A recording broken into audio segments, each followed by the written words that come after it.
I just don't know. Don't you know I'm no good for you? I learned to lose, you can't afford to. Tore my shirt to stop you bleeding, but nothing ever stops you leaving. Quiet when I'm coming home. Hey, Catherine. What's up? What's up? How y'all doing? What's happening? What's up, Renee? What's happening, y'all? What's happening? What's happening? How you doing, Zombie Antigen? It's good to see you again. It's good. What's happening? Y'all, this is the first time this year I have been on TikTok. Is it? I know, I think I may have posted something early January. I don't remember. But how y'all doing? How you doing? How you doing, Lady J? How you doing, Lady J? How you doing? Who is that? Raven D. How you doing? I'm doing 2 stories today, y'all. So we're gonna get a couple. So we're gonna be here for about an hour. How you doing, Dashi? Probably a little longer than an hour, to be honest with you.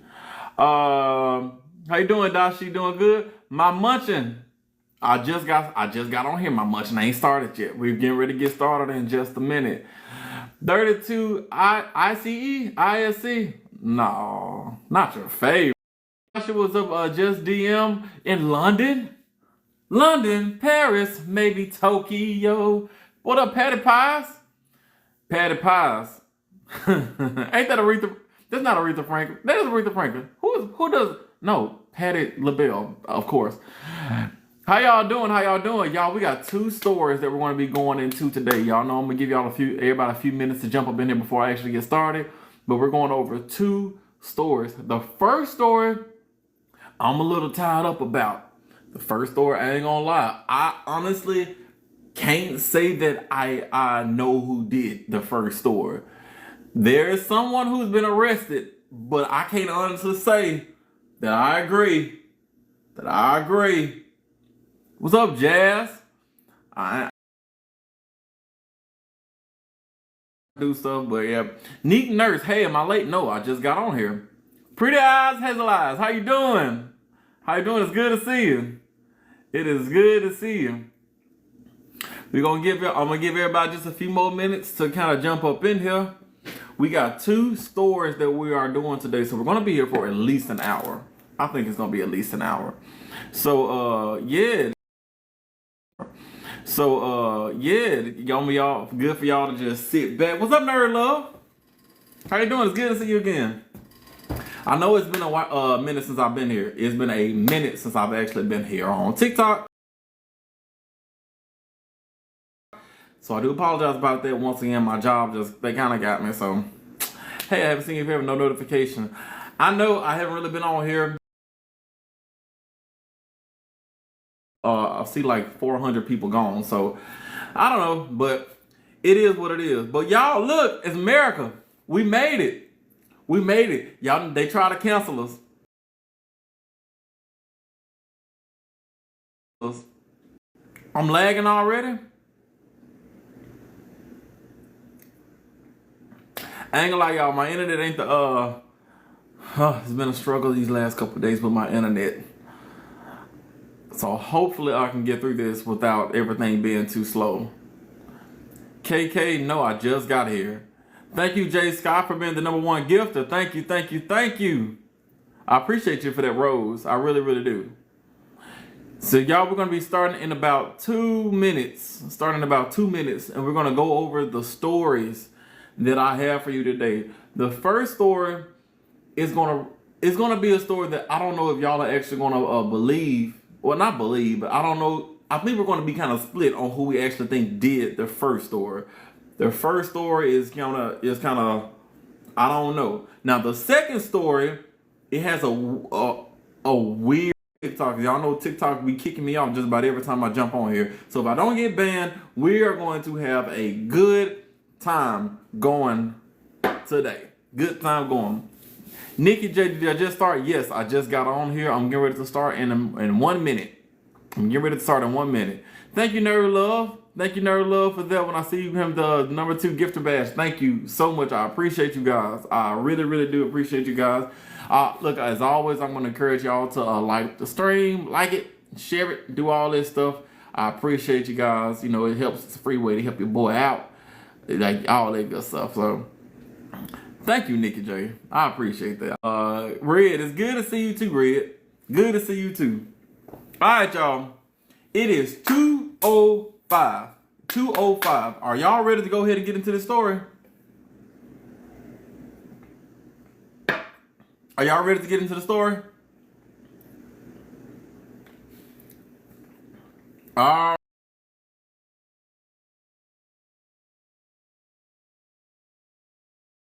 always ask you first, where y'all at right now? Where you at?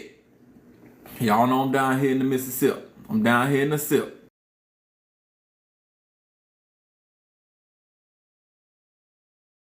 10 o'clock. Renee, you in Jackson? We in Jackson. North Carolina, I see Alabama. Florida, I see Tennessee. Another North Carolina, I see Vegas, Florida, Pennsylvania, Michigan, Ohio, Virginia. Another North Carolina, Illinois, Chicago, UK. Hey, woo! Colorado. Michigan. I see Michigan up in here. Another Michigan up in here. Y'all be all over the place. That's what. Texas. Another Texas. Barbados. Barbados. I like y'all out here. Florida, North Carolina, Chicago, Baltimore. We good. We deep up in here. Another South Africa. I miss my South African people. I got to do a story for y'all. I got to do a story for y'all soon. All right. Secondly, before we get started, what are y'all drinking? This is all that I have left. Oh, I see Zambia. Zambia. You know, I want to go out to Africa. I was thinking about going to Lagos, Nigeria. I want to come out there for a vacation later this year, but we'll see. All right, I see mimosas, water, Dr. Pepper, lemonade. I see somebody in Grenada. Was upstairs.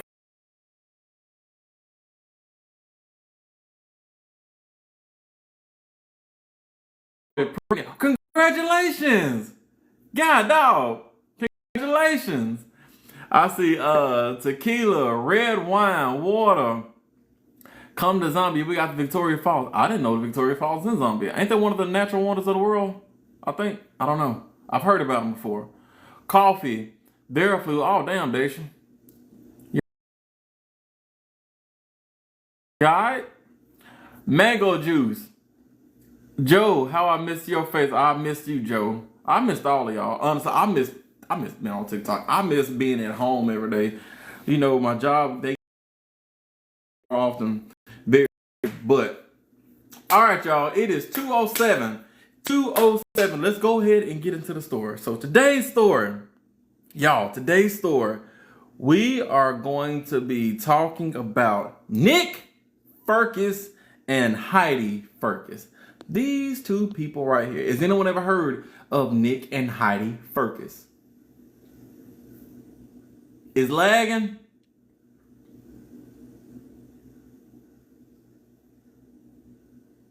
I see some people saying it's lagging, some people saying it's no. No? Alright. Most people saying it's not lagging. Yeah, I see. Ooh, I see some people saying yeah, it's lagging. Lagging. Better now. I'm so sorry, y'all. My Xfinity they were having an outage or something, so my internet here ain't the best at the exact moment, but I'm trying. All right. So if I'm lagging, let me know. All right. I'm gonna try to get through this. Okay. So anyway, today we're gonna be talking about Nick and Heidi Ferkus. So most of y'all have not heard of these, as what I said right now. So Nick and Heidi Ferkus. Let's talk about how these two people actually met in their early. Oh, thank you for that cap. This ain't Texas. Lay your guards down or whatever. So Nick and Heidi Ferkus, y'all can see them over here. Move. Move. All right, Nick and Heidi Ferkus. These two, they met when they were in high school. Now, they didn't meet in high school, but they were both in high school when they met. They actually met at church. You know, praise the Lord. So while they were up at church, he was a junior and she was a freshman, by the way. So while they was up at church praising the Lord, they came across each other and they just wanted to put the hands of God on each other. And they kind of fell for each. You know, church is a great place to meet if you're religious. Church is a great place to meet people. Now, it's hard to meet people up in church. I ain't gonna lie, because when you're in church, mean people shouldn't be what you're looking for. But it's great. Mean people shouldn't be what you're looking for. But it's great. They met people in church. All right. Lagging. I'm seeing lagging again.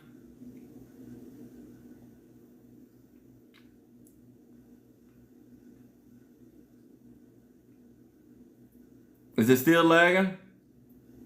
Hold on. Just a second. Hold on.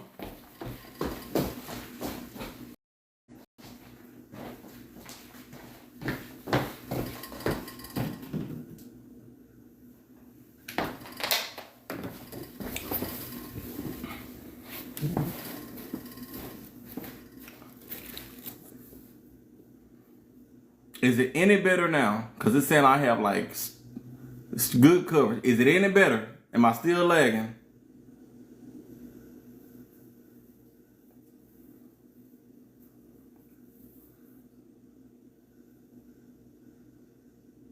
Is okay. All right. I see a couple people saying it's better. All right. Cool.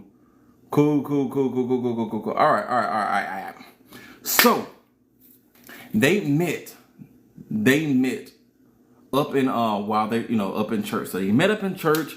He was a junior. She was a freshman. It kind of hit it off. All that good stuff. Now this was in the early days, in the early 2000s. By 2005, they ended up and they got married. You know, that's good. They got married. Now, when they got married, he actually started. No, it's not. I'm sorry, y'all. I really don't know what to do about the internet. I'm just gonna keep going. Hopefully, we can get it. It's delayed.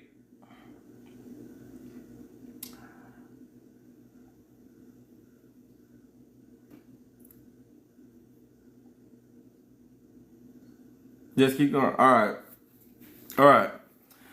So when they got after they got married, he actually started working with his dad. Now his dad owned a carpet cleaning company, so he worked with his dad. And Heidi over there, she started working like entry-level jobs, and she ended up working at this place called Securian, which is a financial services company. So that's kind of them at the beginning. They were in high school, they met at church, they got married, and they was working at these jobs and making money. So they was doing what they should do as a young couple. By 2007, so 2 years after they got married, they got their first house. That's exciting. They got their first home, but they quickly ran into a problem. The problem that they ran into is that none of the bills were getting paid.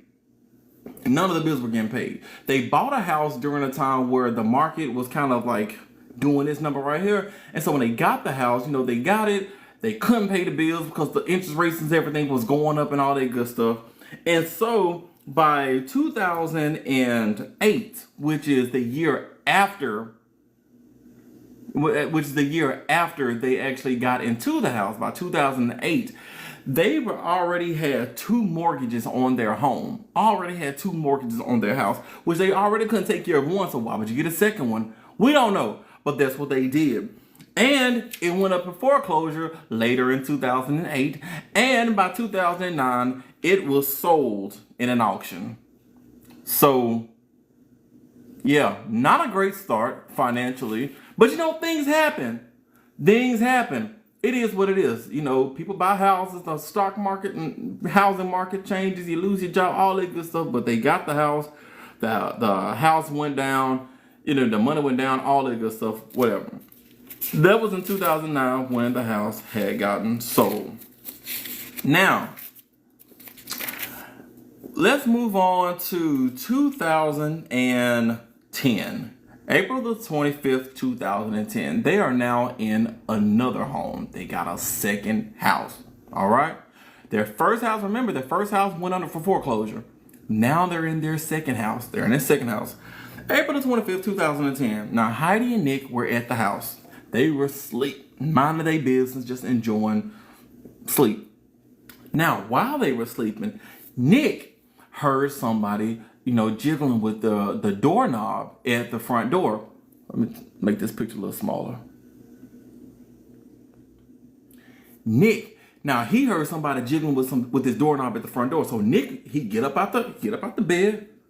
He go listen. He doing his number right here, trying to figure out, what's going on. And that's when he hears the door jiggling. So then he goes gets his, not one of these, one of these. He gets a big one. So he gets that thing, and then he runs back into the room, and he gets Heidi up. He's like, Heidi, get up. Somebody's trying to break into the house. So once he wakes up Heidi, they both run downstairs. I don't know why, but they both did. They ran downstairs because somebody was breaking into the house. Now, when somebody was breaking into the house, I'm assuming that he started, shouting like, hey, I'm in here. I have a pew-pew. Don't try to break into the house. I'm going to assume that's what he did. But all we do know is that after that he brought Heidi downstairs and someone was breaking into the house, Heidi ran. She got her phone. She called 911. Now, when she called 911, she started, screaming, somebody's trying to break into the house. This is Heidi on the phone. Somebody's trying to break into the house. That's what she's telling them. Now, when she was on the phone screaming someone's trying to break into the house, she told them someone's breaking in. Nick, the husband here. Nick, let's bring Nick over here. Can everybody see Nick? You can see Nick. So Nick, I'm gonna make that just a little small. I should have cropped this picture. What was I thinking? But so Nick is over here. He's fighting with the intruder. So keep in mind, he has a double barrel pew-pew, a big one. Some you hold like this. It's double barrel. It's pretty big. But for whatever reason, he didn't seem to pull the trigger. Somebody's breaking into the house. What do you do? I don't know. I don't know what this man was thinking, but he didn't pull the trigger. So the dude makes it into the house. He's fighting with the dude inside the house while Heidi's on the phone saying someone's trying to break into the house. Somebody's trying to break into the house. So while this argument is going on, they actually have a nosy ass neighbor. Now, this neighbor is Brendan O'Connor. Now, Brendan, he's next door. He was actually pet sitting. He was taking care of somebody's kittens, somebody's cats. He was cat sitting. All right. So while he was cat sitting over at the house, he hears yelling and screaming. He's yelling and screaming coming over from Nick and Heidi's house. So what he does is he actually goes to the window, puts his head out the window. He's listening. He can't really hear what they're screaming and what the argument is about or what's going on, but he hears them screaming. Now, also, while he was screaming, he did hear somebody yell, and I quote, "You shot me. Well, no, you shot her. You shot me. Please, please, no." This is what he's hearing while after the argument, while the argument is everything going on. Brandon is just, eavesdropping. So, back into the house. Remember, he's fighting the intruder. Heidi's on the phone with police. She tells the police someone's breaking into the house. On the phone call with the police, they hear her scream. They hear a loud bang, and then the phone disconnects. So they hear a loud bang, the phone disconnects. Brandon hears the argument. He hears someone yelling, "You shot her, you shot me. Please, please, no." All right? So we got two things going on here. So after the phone call disconnect, because the police, they hear the bang, boom, they hear the bang, they hide on the phone call disconnect, boom, they hear the bang, they hide on the phone call disconnect. 65 seconds later, so just a little over a minute later, another phone call comes in from Heidi's phone. It's Nick on the phone. Now, Nick is on the phone. He was like, hey, help. He's screaming on the phone. He's like, someone just broke into the house. They shot my wife. They shot me, and they just got away. They just ran away. I'm hurt. We're both hurt. Please send help. So the police are like, oh shit. So the police, they get their asses over there. You know, sometimes the police, they do their job, and they do their job pretty well. This is one of those times they doing the shit. So after the police and first responders show up, it did not take long to see Heidi over here. You know how a lot of times, even when it's obvious, they will still like try to do what they can do to revive you. This wasn't one of those times. She was gone. There was a really, really, really bad and big boom to her back. So obviously she was trying to get away from when the weapon went off. And remember, it was a big one of these. It wasn't one of these. It was one of these. By the way, this thing belonged to him, not the intruder. I don't know about y'all, but I don't know too many people that's willing to break into people's houses and not have something to protect themselves. But obviously, this intruder was one of those people. All right? Obviously, this is one of those people. But anyway, so I know, good doggone well, I just turned that thing off. But anyway, the police, they get up in there and they see that she's gone. They're like, oh, well, ain't nothing we can do about that. So then they look at him, and he indeed has been pewed. But now his pew was on the leg. Keep that in mind. It was on the leg. So it was bad, but it wasn't really life threatening. Okay. So they take him to the hospital, and yeah. And now the investigator, he told the investigators the story that I just told y'all, that he was asleep. He heard the doorknob jiggling. He got up to investigate, found out somebody was trying to come into the house. So he got his pew, and then he woke up Heidi. They came downstairs. The intruder came into the house. He and the intruder were fighting over the weapon. I don't know how you would let somebody get that close to you, but he and the intruder was fighting over the weapon. And then, according to him, how Heidi got hurt, here's what he said. He said that he and the intruder came into the house, and instead of having this thing right here, when the intruder came into the house, I don't know what he was doing with it. Maybe he was doing this. I don't know what he was doing. But the intruder was able to get his hands on the weapon as well. So while they're fighting over the weapon, because he supposedly had it at first, so his finger was on the ready go button. Y'all know what I'm saying? His finger was already on this. And instead of pulling this when the intruder was trying to get into the house, he waits until the intruder starts fighting with him, and he says, oh, my finger slipped, and the weapon went off as she was running. And that's why she got hit. That's what he said. Now, I know how the story sounds, y'all. I know how the story sounds. I know we may think we already got to figure it out. But I want y'all to get through the whole story before you make your final decision. Because honestly, like I said, I feel like it's going to be kind of split once we get to the end. I feel like we're going to be kind of split once we get to the end, all right? All right. Okay, so he told the investigators their story. All right, cool. Now, he also gave investigators a description of who the intruder looked like. Let me show you who the description. Oh, that's a jump scare. So this is the description. This is what the police had, the sketch artist had drew of the intruder. I'm gonna be honest. They didn't tell me. What y'all laughing for? This is serious stuff. This is some serious shit. Now, I don't know what race this is, but I can't tell if they're white, They look Native American. It could be a Mexican, Latino. I don't know. Lips ain't big enough for me to say black.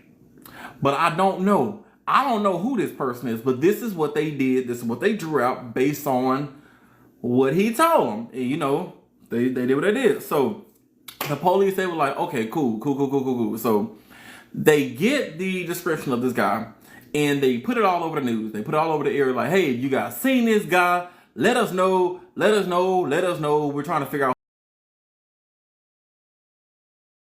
Let us know. We're trying to figure out who this is. They put it all over and they kind of wait for people to come through so that they can actually, you know, whatever. They can actually motive. You sit your ass there at 32 LSC. We're going to get there. We're going to get to that motive. We're going to get to it. All right.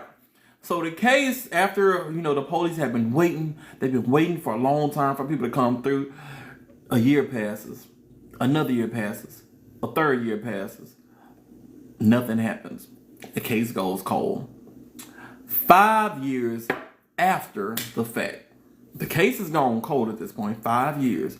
The police, they get a phone call. So they get on the phone. Hello? And the person that's on the other line, it's the tipster. They don't tell who it is, man, woman, I don't know. But this person got on there like, hey, yo, that guy that y'all have on the news, I know this person. So the police was like, oh shit, like, you know this person? Who is it? Who the hell is it? They gave the police the name. They gave the police the name of this person. The police like, thank you so much. So they do their little investigation. They get on the computers. They find this person. Now, when they find this person, they're ready to go and make an arrest because this is the description of the guy who was, you know, who broke into the house, and someone says they actually know him. So the police, they're getting ready to do their arrest, but they run into a problem. Now, I want y'all to guess what the problem is that they ran into with this person. I want y'all to guess. Tell me what y'all think the problem is. Tell me what you think the problem is. I want you to tell me.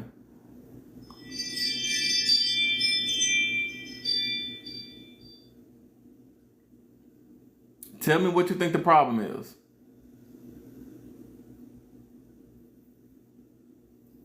All right. He was already unalive. Money or cheating. He's already deceased. He was old.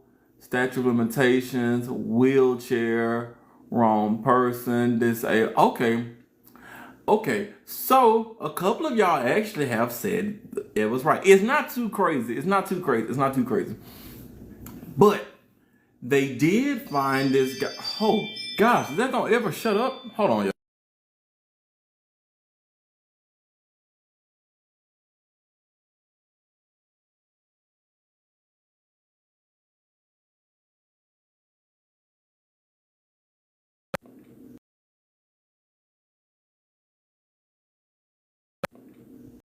All right, I'm back. All right, I'm back. Can y'all see me? Are we good? Can y'all see me? Yes. All right, cool. All right. So, I see someone just mentioned they feel like they missed it. I'm about halfway through this first story here, so you missed this one, but I'm doing 2 stories. So if you missed the majority of this, stay, because once we're done with this one, I'm going to jump right into the second one. Okay? All right. And yes, this will be put on YouTube. So now, let's get back to the story. So now, the issue that they found out with this guy here, they found him, but he was in jail. They was like, oh, he's in jail. Cool. So we ain't got to even go search for him. But there's a bigger issue. He was in jail at the time of the unaliving, at the time of the event. So when they find him, they was like, well, this can't possibly be the person because he's not it. He's gone. So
back into the case. They go and they pull up on Nick.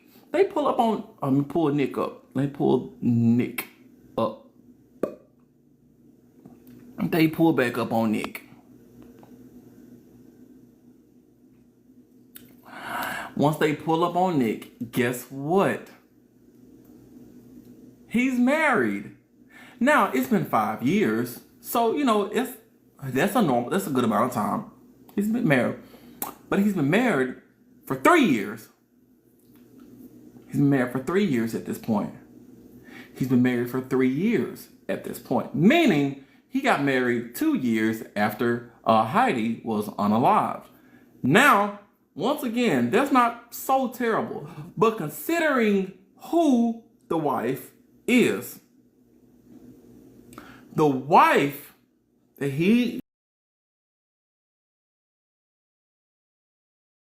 her name is Rachel Sanchez. Rachel Sanchez. Rachel is Heidi's, I'm not going to say best friend, but they were close friends, sister. Rachel is Heidi's best friend, or close friend's sister.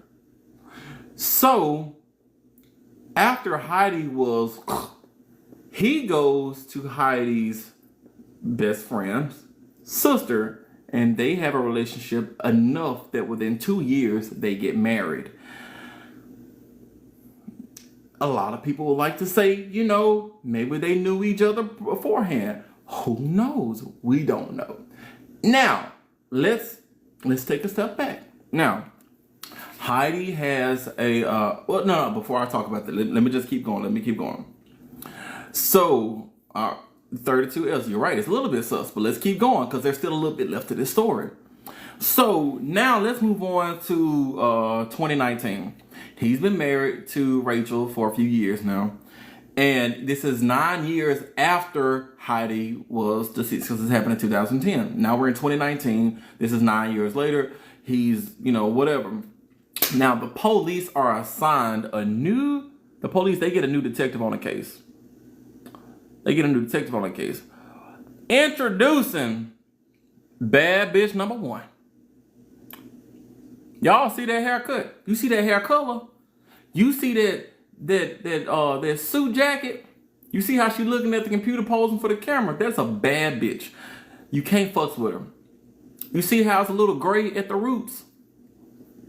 She don't care how she look. Her job is to get the job done. We're going to introduce Sergeant Nicole Sipes. She means business. Nicole. I ain't never met a Nicole that was on some bullshit. All Nicoles, they about their business. So, and then her last name is Sipes. Almost like Wesley Snipes. Missing the N because she can't say the N. Sipes, y'all. Big business. Big business. Shoot. She from Memphis. What you know about her? Big G-L-O and the G-L-E. Hoo. Nicole came through they put her as the new lead detective on the case. They were like, all right, bitch, you over here, you got a good track record. We're going to put you on the case. So Nicole comes through, and she ain't playing no games. So she starts looking at the case. She starts looking. Y'all, this is in 2019 now. She starts looking at the case. And it didn't take long for Nicole to figure out some weird, some crazy stuff that was going on. So she looked at the case, and she looked into their financial records at the time when Heidi was unalived. She noticed that they were in financial troubles. The house that they were in, remember, the first house that Heidi and Nick had, remember, it got foreclosed on in like 2008, 2009 and sold off in an auction, okay, because the bills were not getting paid. Now, they're in 2010 in their second home. They were having financial issues. This house as well was getting ready to go into foreclosure. As a matter of fact, so much so, how close were they to foreclosure? Guess when Nick and Heidi were set to be evicted from their home. Guess when Nick and Heidi were set to be evicted from the house? Guess. Take a guess. I want y'all to tell me. 5 days.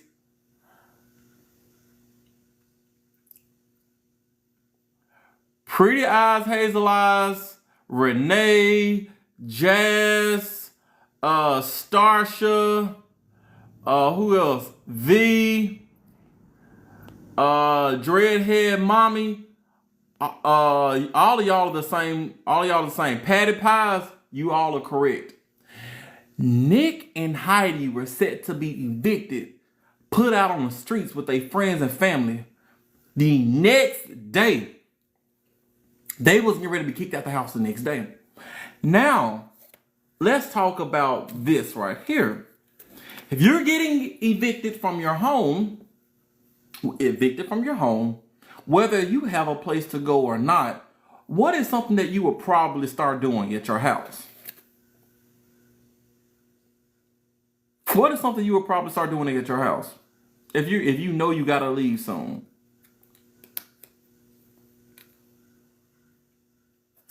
She looked at everything. Y'all got it right.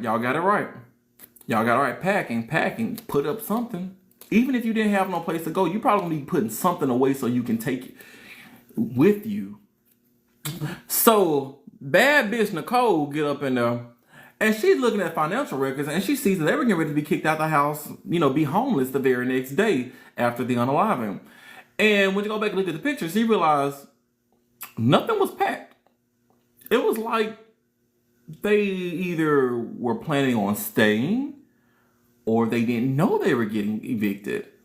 But the thing is, you have to know you're getting evicted because when you go on the foreclosures and things of that nature, you have to go to court. Now, they did have a court date. Somebody showed up for court. It was only Nick. Nick was the only person that showed up to court. So now Nicole, bad bitch Nicole, is looking through it. She plays no games. Bad bitch Nicole. So she's looking at it and she was like,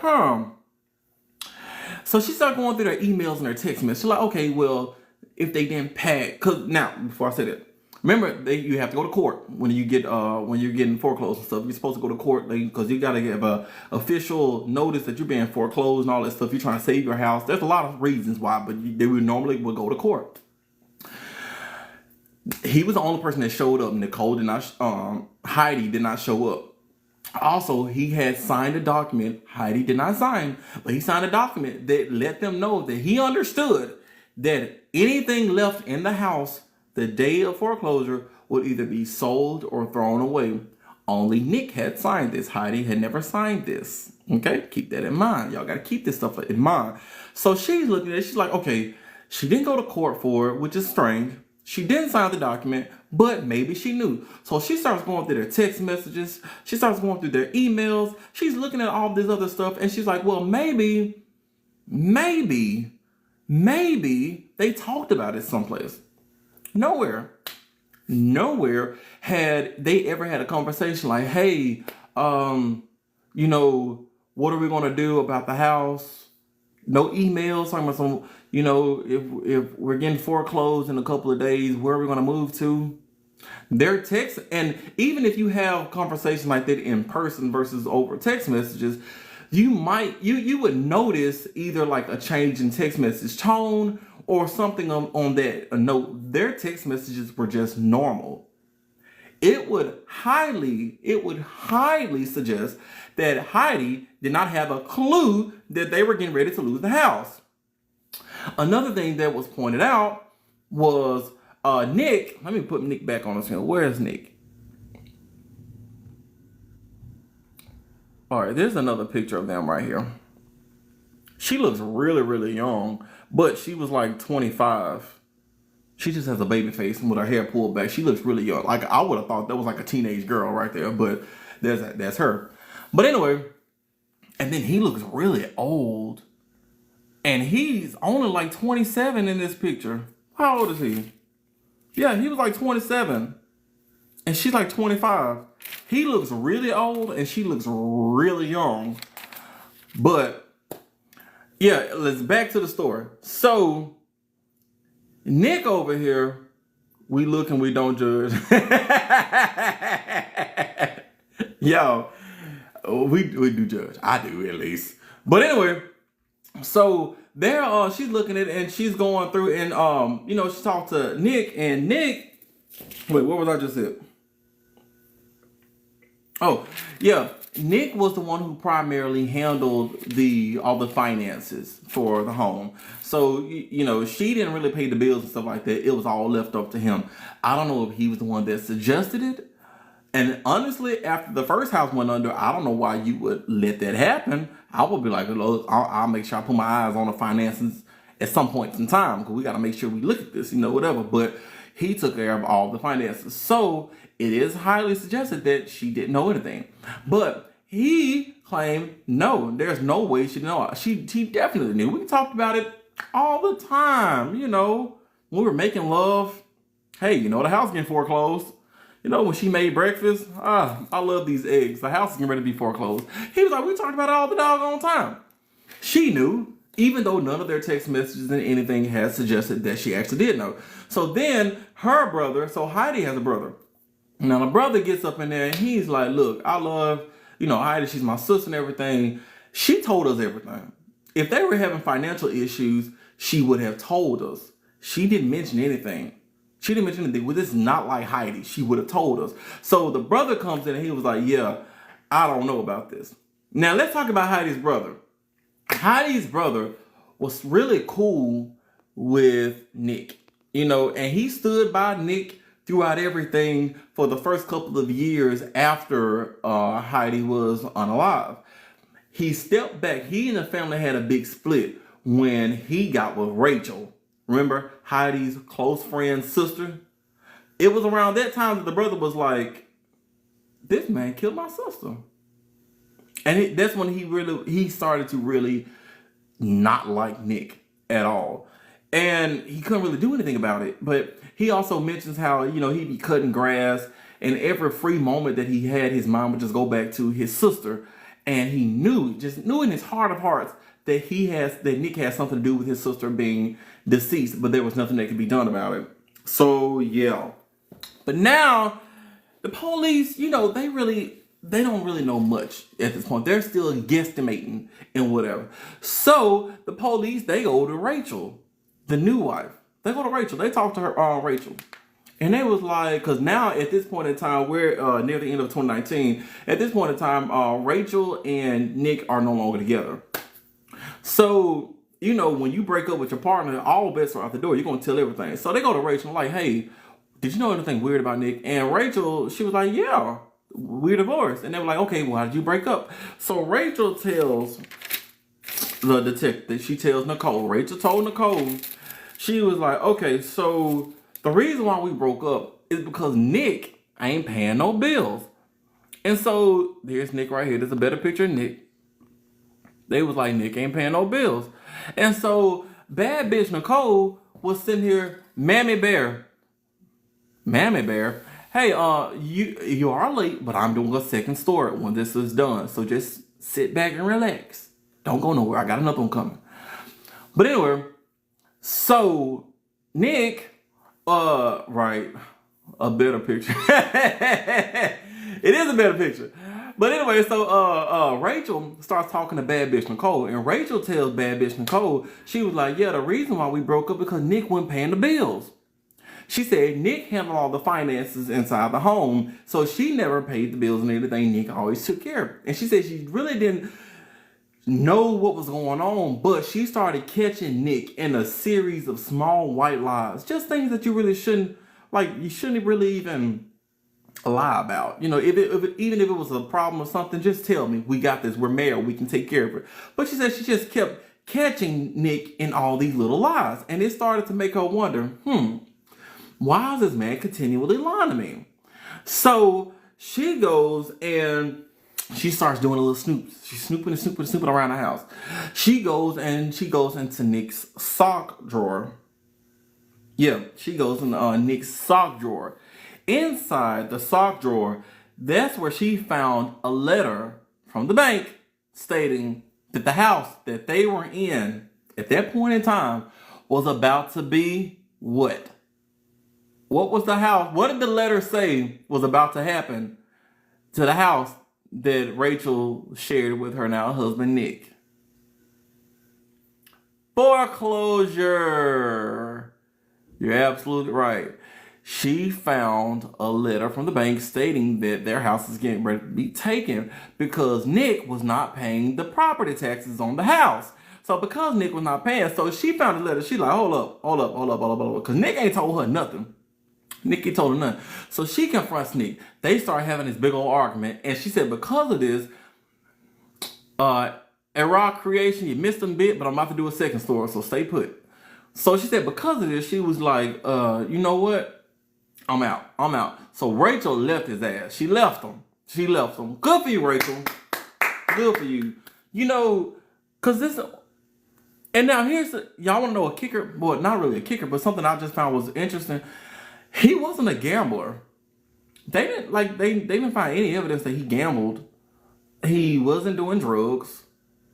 We can't figure out why this man is not paying his bills. He worked. Why are you not paying the bills? But let's keep going. So once they figured out that he was not paying on the house, he was not paying the cars, all this stuff was getting ready to crumble around them. They had been working for. So she had left.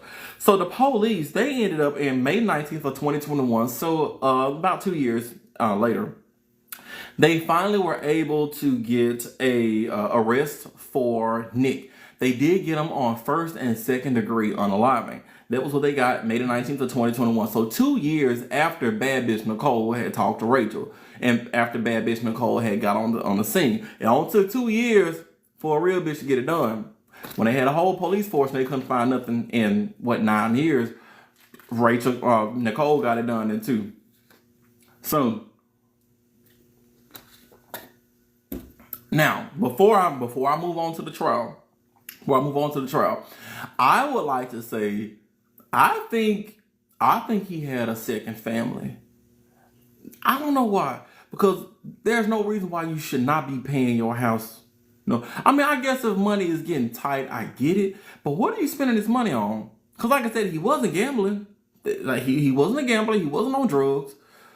He just wasn't paying his bills. But he was working. So what was he spending his money on? He was spending it on some meow, or he had another family that he was giving money to. I don't know. So anyway, now they go to trial. So now they're in trial, and everybody was arguing that he was a liar. They also had did I get a copy? I didn't. Okay, so my bad.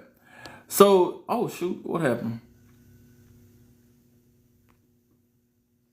So they went to trial. Once they got to trial, they was like, oh, this dude's a liar. He's a liar. He lied about everything. So they actually had made a 3D model of the house. And then they went over his story about how he went downstairs because, he heard somebody mess with the door. So he went downstairs to check, and then he came back upstairs. He got Heidi, got his weapon, and then he went back. They both went back downstairs to fight the intruder. And he was like, just based on the setup on the house and how small the house is and how everything is gone, that don't make a lot of sense. It's not logical that it would have happened in that way.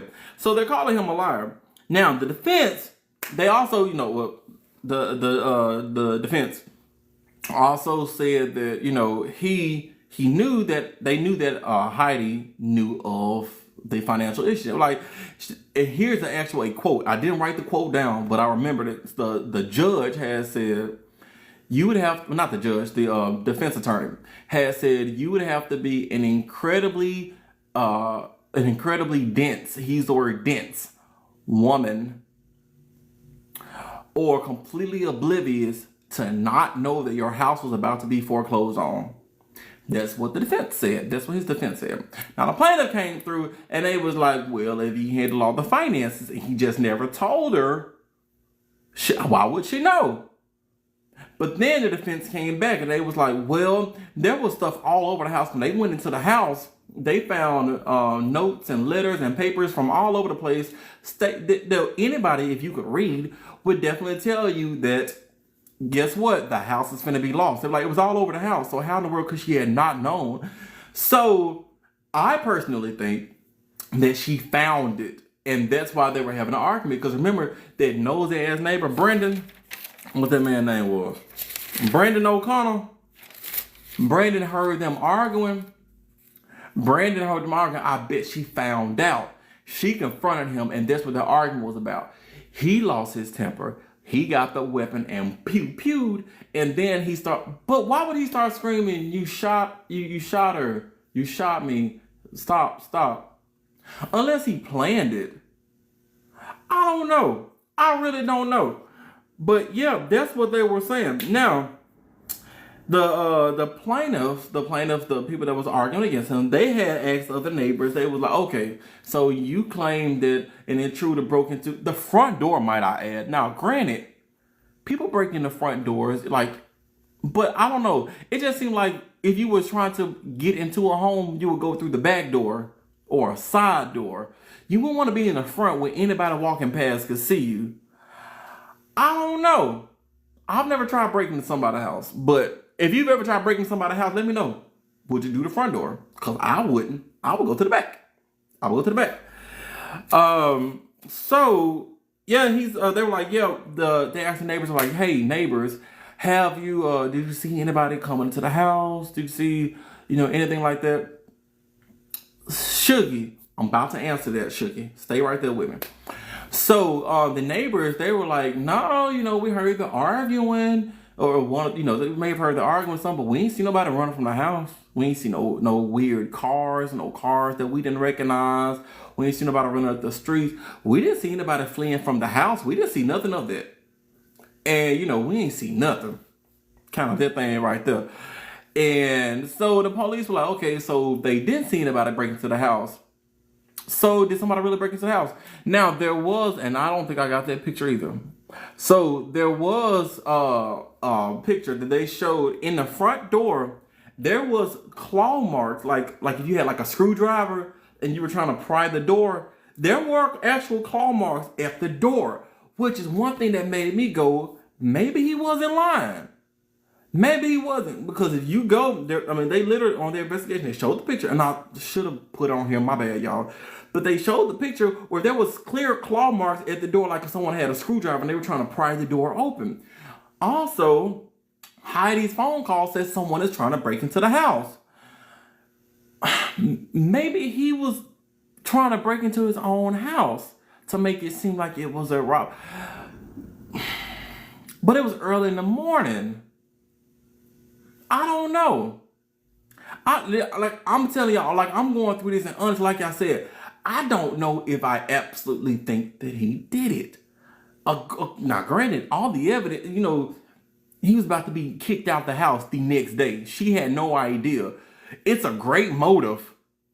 Now, Shuggy, you asked about insurance policy. There was no insurance policy that was mentioned. There wasn't a notable insurance policy. He was still kicked out the house.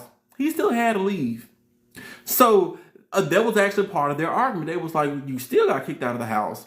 People still found out that, your house got foreclosed on again. What sense would it make to eliminate your wife? What sense would it make? And so the plaintiff was trying to argue that he just didn't want to deal with the shame and embarrassment of telling his wife that he let a second house go into foreclosure because he wasn't paying the bills. I don't know. Maybe he didn't want to get a divorce. Now, 32 LSC. That is interesting. Maybe he didn't want to get a divorce. But less than 2 years later, he got married to her best friend's sister. I don't know. Which also leads me to Rachel, the best friend's sister. Did she...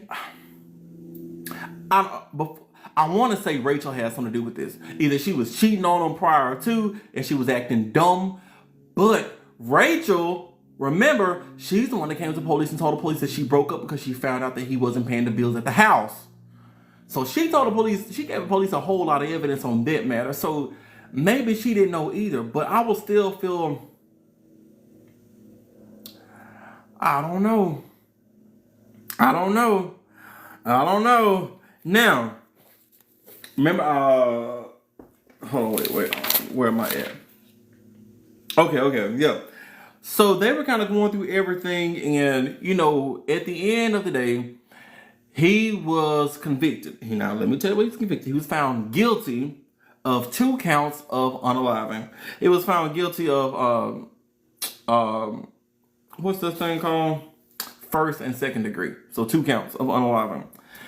Now, that was on February the 10th of 2023. That's when he was found guilty. His sentencing date was April the 13th of 2023.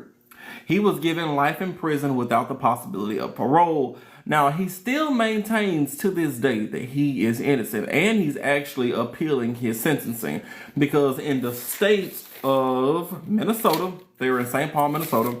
In the state of Minnesota, if you are given a sentence like that, you can appeal it, or it's like an automatic appeal that goes through.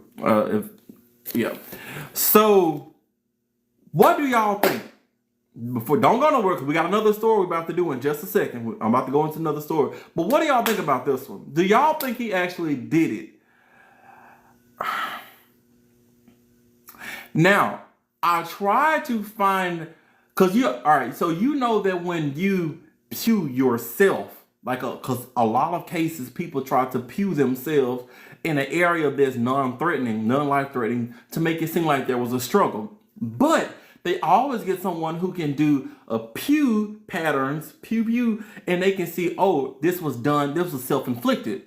I tried to find information to see, was it self-inflicted? I couldn't find anything where they actually went into detail about the angle that it was done at. So I don't have any answers on that portion of it, where he pewed himself, but he was pewed. Now, also, after he said his finger slipped and it pewed Heidi while she was trying to run away, and that's the reason why she had got shot. How did the dude get the weapon? Did you let go?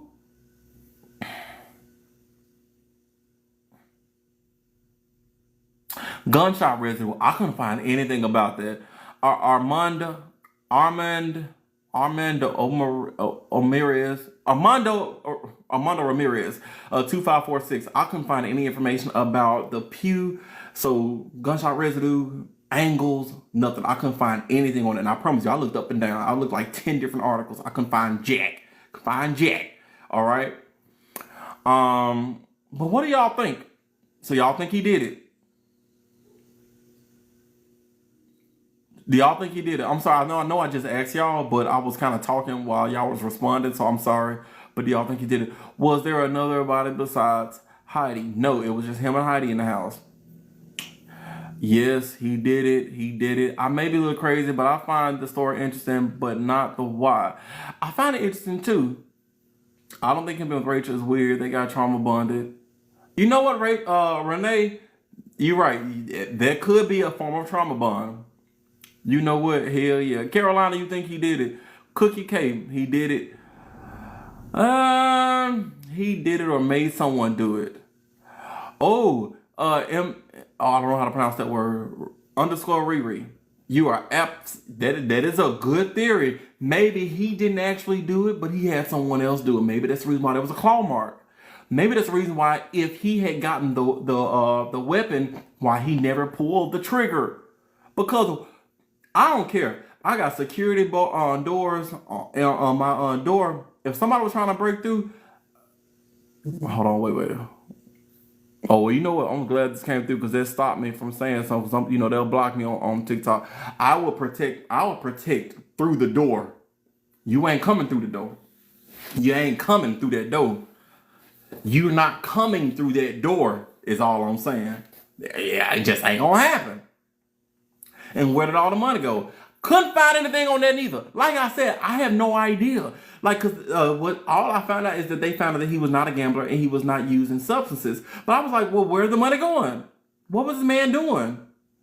I think the door claw mark was previously done. Could have been. Was there an insurance policy on the wife? Yamil's Valentine. I think that I pronounced right. Sorry if I didn't. But there was an insurance policy, but it wasn't a notable one. It wasn't anything to get him out of anything. And on top of that, he still was foreclosed the next day. He had to leave. He couldn't stay there. So I don't know. I do not know. This whole case, it doesn't make sense. Wait, what if he was getting blackmailed by someone who knew what he did? Blackmailed by who? Explain that one a little more to me. So he hired, or Renee says, so he hired someone and then he used the money to pay the man, which is why the bills never got paid. Possible? Possible? Possible? Armando Ramirez said, did he have any hobbies like kart racing, fishing, trips? I did not find anything regarding any hobbies or anything he did on the side. I did not. The only thing I found out about his job was that he had worked with his dad as a carpet cleaner. Was it carpet cleaner? Wait. What was it he did? Yeah, carpet cleaning. That was the only thing I really found out about it. Thing. I think he had another family. Classic 312, that's the same thing I said. I think he had another family. All right. He did a scratch mark on the door. He staged the entire event due to the embarrassment. Erica Blue, that may be it. At the end of the day, right now, he is currently he's still in prison. And this is in St. Paul, Minnesota. His name is Nick Firkus. If you guys want to do your own research on that one, his name is Nick Firkus, Firkus. That is in St. Paul, Minnesota. All right. I'm getting ready to jump into the next story. We have been talking for an hour on that story, so that's good. We're about to get into the next story. So, secondly, y'all, we had 33,000 likes. Y'all know how much I love when y'all hit that screen and like it, because it's a free way to help your boy out. We're a free way to help your boy out. But I'm going to go into the next story in like 2 minutes. So for 2 minutes, let's keep talking. We're getting started with the next story at 3:02. Your Miss Valentine. Thank you. Y'all, are you ready for the next story? The next story. Let me go ahead and put a picture on this screen here. And you know what's crazy? Okay, here it is. Oh, damn it. It wouldn't let me, that first picture, it wouldn't let me show. Stay on.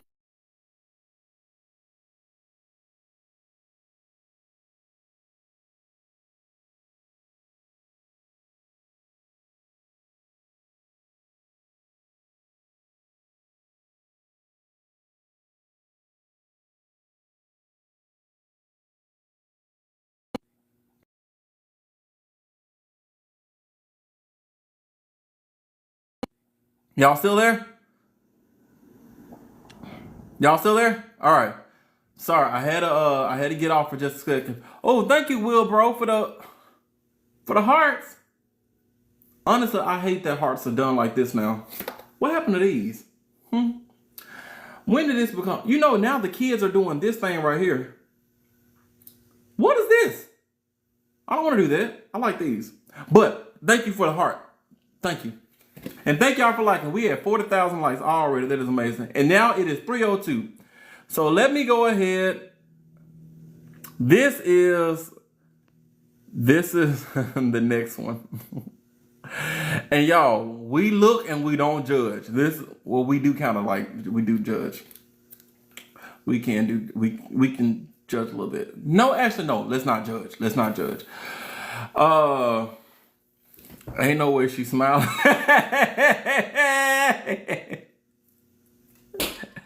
Lord, can we get a better picture? See, y'all are gonna see the other picture. This is the other picture of her. I know it's the same woman. It's the same one, but her mouth is closed. But I want you guys to see this. So this is a picture we're going to have for right now. Right now. All right. It is 3:03. We are behind. Let me go ahead and get started. So this second story that we are doing, you guys, the second story is Nina Mel Cochran. Hey, you remember the other girl I did, Renee Cochran? What was her name? Kelly Cochran.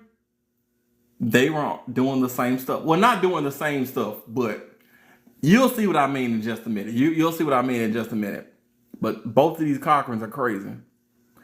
But now we are at Nina Mel Cochran. This woman was 32 years old. I think she was 32 years old at the time of the picture. I think she was 32 years old at the time of this picture right here. If not, she wasn't far off from it. She wasn't far off from it. So it was a hard 32. Hard. But you know, we listen and we don't judge. All right. Nina Mel Cochran. Nina, she actually had a boyfriend. His name was Douglas Nielsen. So Nina was 32. Douglas, guess how old Douglas was?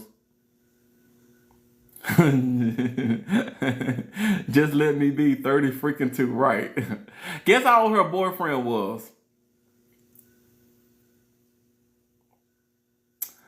All right, I'm saying 18, no, wrong direction. 50, not old enough.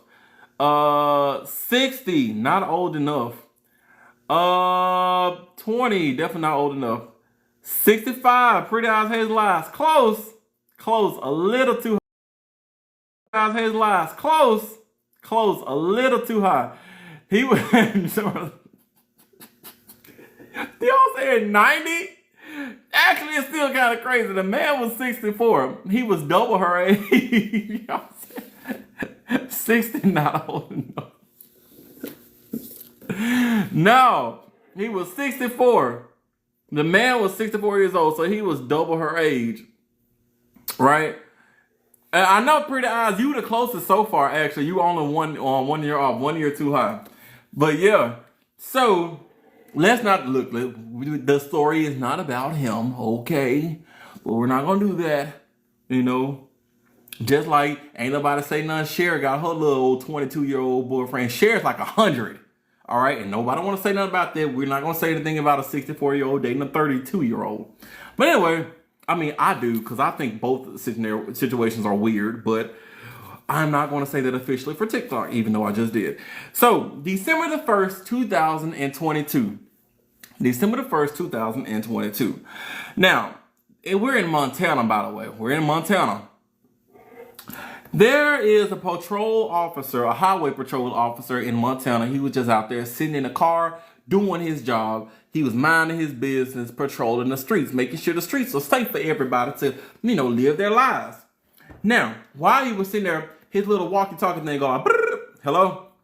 He got a whatever police code it is, but basically a reckless driver alert. He was like a reckless driver on I-90, on Interstate 90 up there in Montana.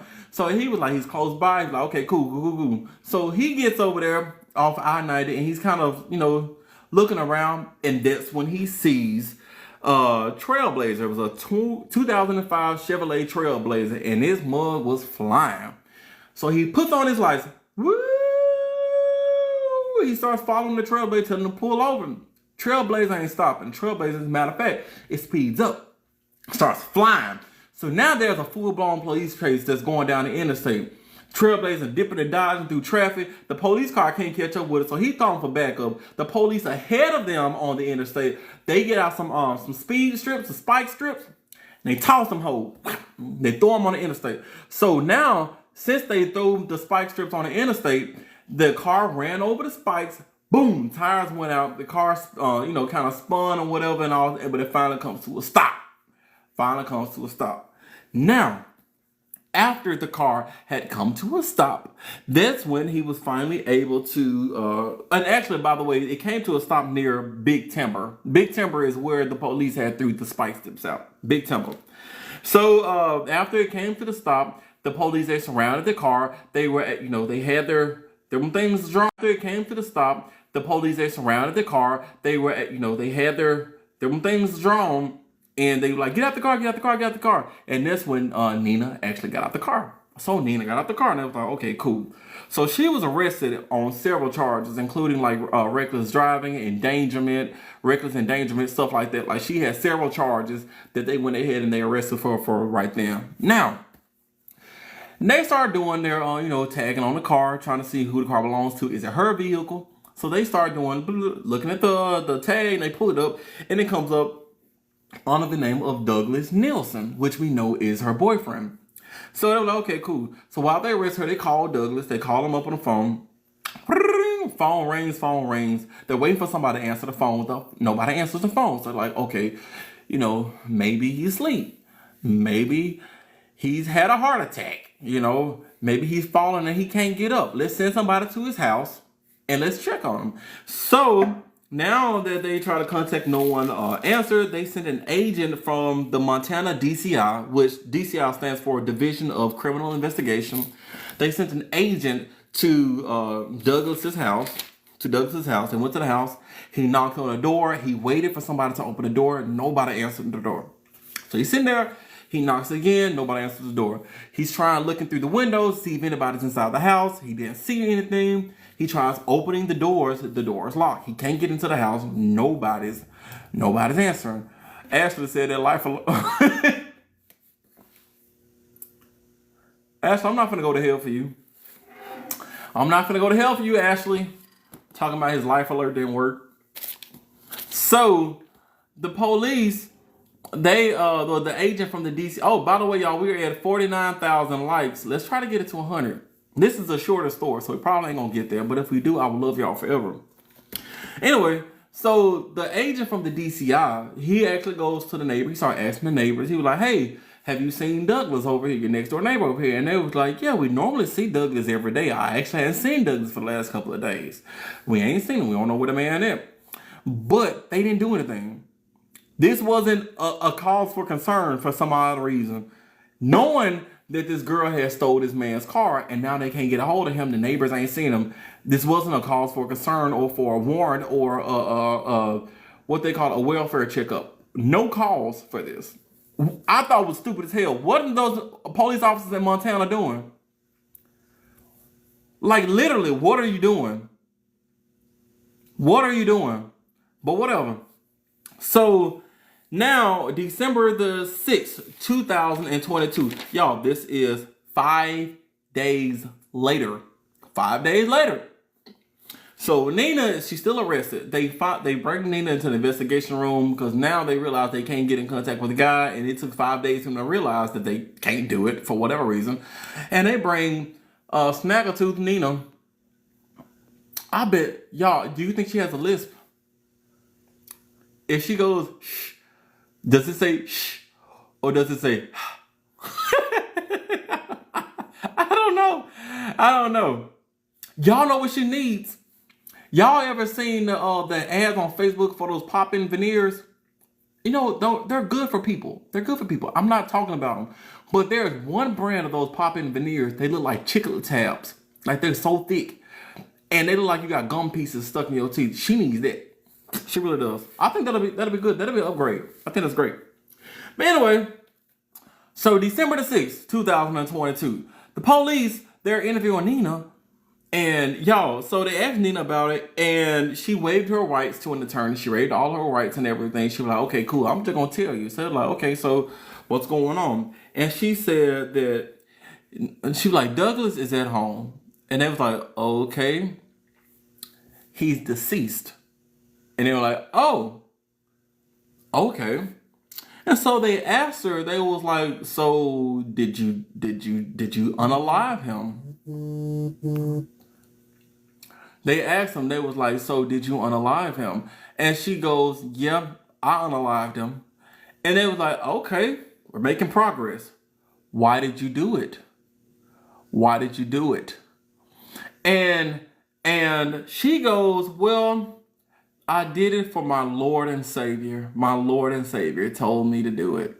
And they were like, "Oh, you did it for Jesus?" And she goes, "No, I did it for Satan. Satan is my Lord and Savior. I'm a Satanist." And by this point, everybody's like, "Whoa, girl, what are you talking about?" And so she tells the police, she was like, "You know what? You wouldn't understand why I did it, but I did it for my Lord and Savior." And they were like, "Well, try to make us understand." Y'all know what this lady told them people? Y'all know what this lady told them people? She told them that she is Lucifer. I don't know if she meant to reincarnate, but she's like, "I am Lucifer." Wait, I wrote it down. Y'all. Oh yeah, she said she was Lucifer, And she did it. She was born to be Lucifer and rule over the earth. So because of this, she had to do a satanic ritual so that she can claim her place as Satan. So while she was at home with her boyfriend, Douglas Nielsen, and they were just at the house doing whatever, she said she was hearing voices. And the voices said, "It is time, bitch. Let's do it." So she got a knife. She snuck up on Douglas. And just whatever. She's like, it was a ritual. I had to do it. I can't be Satan. You can't be Pablo if your work ain't selling. What the fuck is this bitch in Helen? I would have helped you out that pit, you felon. Like, she's like, you can't be Satan if you don't unalive somebody. What's going on? What do you think I did it for? And so these people are, they're like, okay.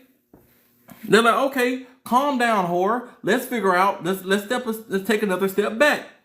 And so she reveals. They found a lot of things about her, actually. So she they did a mental evaluation on her because of course, I don't know. Do they do mental evaluations if people kill in the name of God? Not saying that you should, but I know there's a lot of cases where people say God told me. Well, I think they do. I think if you kill in the name of a deity, they probably would. But anyway, so they do a mental evaluation on her, and they found out that when she was 3 years old, and this is sad, y'all. When she was 3 years old, she was minding her business, and a group of boys, they surrounded her. They attacked her. They got rocks and knocked her head in. Like, she had a brain injury, like real bad brain injury from like 3 years old because a group of boys just decided to be mean. And because of this, it caused her to have brain abnormal. Yeah, 3 years old, brain abnormalities throughout her whole life. So she was suffering from things like schizoaffective disorder, which is like schizophrenic. She was hearing voices. She had hallucinations, things of that nature. And she also suffered from things that cause mood swings. So like depression, mania, stuff like that. She was actually taking medicine for this type of stuff. So kind of makes sense that she was hearing voices. Kind of makes sense. All right. But at the time of the event, she'd actually not been taking her medicine. Instead, she was doing substances and alcohol. So stuff that was not good for her at the time of the event, instead of taking her medicine. So yeah, they had put her inside of this psych ward or this mental hospital after they had arrested her until she was able to level down. And once she finally got back to normal, or she kind of like leveled out, she was still hearing voices. She was still, having these mood swings, although she was more so in her right mind with it. She was still hearing these voices. So, that was pretty bad. Oh, and also not only was she just hearing voices after they locked her up, but she was still hearing satanic voices that will tell her to do things in the name of Satan. Why don't these voices ever be in the name of God, pick up the trash on the side of the road? Why is it always like hurt people? Also, fun fact, did y'all know that America is one of the few countries, which I don't know who did this study, but people that are like schizophrenic and hear voices, if you live in America, you're most likely to hear voices that are terrifying and tell you to do bad stuff. Like in other countries, they may hear voices, but the voices are like nonsensical, or they may tell you to just do like stupid stuff. But in America, we're one of the few, if not the only country where the voices will tell you to hurt people. I thought that was a weird fact, but you can Google it, like legit. So I don't know why. Probably all the genocide and stuff that's been going on. I don't know. So, somebody said it's food. Could be, because America, we have some of the worst food for your bodies in the world. Like, our food is pretty bad. We lead the world. Well, not lead, but we're at the top of the world in like cancer and stuff of that nature. So it's possible that all could play a fact in it. But yeah. But anyway, So she was still hearing these satanic voices that was telling her to do all this crazy stuff. So they kept her in the hospital. Now she pled no contest. She pled guilty, no contest. Like she didn't want to fight the charges because she knew she did it. It was a terrible thing. She knew she did it, but it is what it is. She ended up being sentenced to 75 years at a state mental hospital, which when I first read that, I was like, 75 years at a state hospital, she needs jail. But then I thought, I was like, no, she don't need jail. She needed a mental hospital. And just for those of y'all who may be slightly newer, but if anybody's been here for a while, you know that at one point in time, I was a correctional officer in maximum security at this prison down here in Pearl, Mississippi. And this is not NDA or whatever, because I don't even know the dude's name, but there was this guy in there that did not need to be in jail. He needed to be in a psych ward. I don't know why he was in jail. I'm talking about drooling at the mouth. The entire time I was there, I never heard him say anything outside of like that was all he did. We're talking about playing with his poop, throwing poop, eating the poop. We're talking about they had to have him in like a straitjacket because if he had his fingers free, he would just claw at himself. Why are you in jail? He did not need to be in jail. He needed to. Do you remember why he was in? I never figured out why he was actually in there. But since I worked in maximum security, he was over there in my zone, so I saw him all the doggone time. And I always went, I was like, why is this man here? When Whitfield is right up the street, Whitfield, the psychiatric place, is literally right up the street, like less than a mile away. Why is this man in jail? Crazy. So yeah, I definitely believe that psych wards and psychiatric state mental hospitals and stuff like that are definitely, they have their place for people to do. Nikki J, was he black? No, he was not, actually. He was not. Whitfield stopped accepting patients years ago. That's why, unless it's a nursing home. Oh, I didn't know that. Learn me something, because I ain't no jack. Solitary confinement can also turn someone crazy too. No. Y'all, I'll tell you, this was not someone crazy. Like, I don't even think he could actually speak. And he did go see the counselor just about every day. Like, they did have counselors that talked to people that had more mental issues and other people that inside the prison. So they were good on stuff like that, which I thought was, nice. They had therapy sessions and stuff all the time for like all the inmates who they deemed needed it. But like I said, I don't even think he could talk. Like, why are you there? So, yeah. But anyway, that is Mrs. Nina Mel Cochran. Now, what time is it? It is 3:21. I could do a third story. I don't think I wrote... Can I do a third story? Let me see. Yeah, I can do a third story. Y'all want me to do a third story?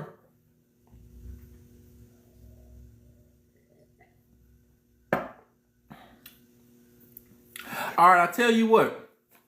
I will start on the third story once I hit 100,000 likes. Since I'm gonna work, we all gonna work. And y'all know y'all can hit 100,000 likes in probably 3 minutes if you tap that screen. Hit that screen. If we get to 100,000 likes, I would go ahead and start on the third story. I'm not going to tell you what story it is. And I don't have any pictures for it because I didn't realize I was going to be doing it. Pretty Eyes, your birthday coming up. Happy birthday, Pretty Eyes. I haven't stopped. Emil's Valentine, you a real one. You a real one. You are definitely a real one. 97,000. So y'all tell me y'all could have did this 15, 20 minutes ago and y'all wait till now? Y'all did it. Y'all, it ain't even been 45 seconds. 45 seconds? That's what it took? 100,000. Yes. That's what I'm talking about. The freak.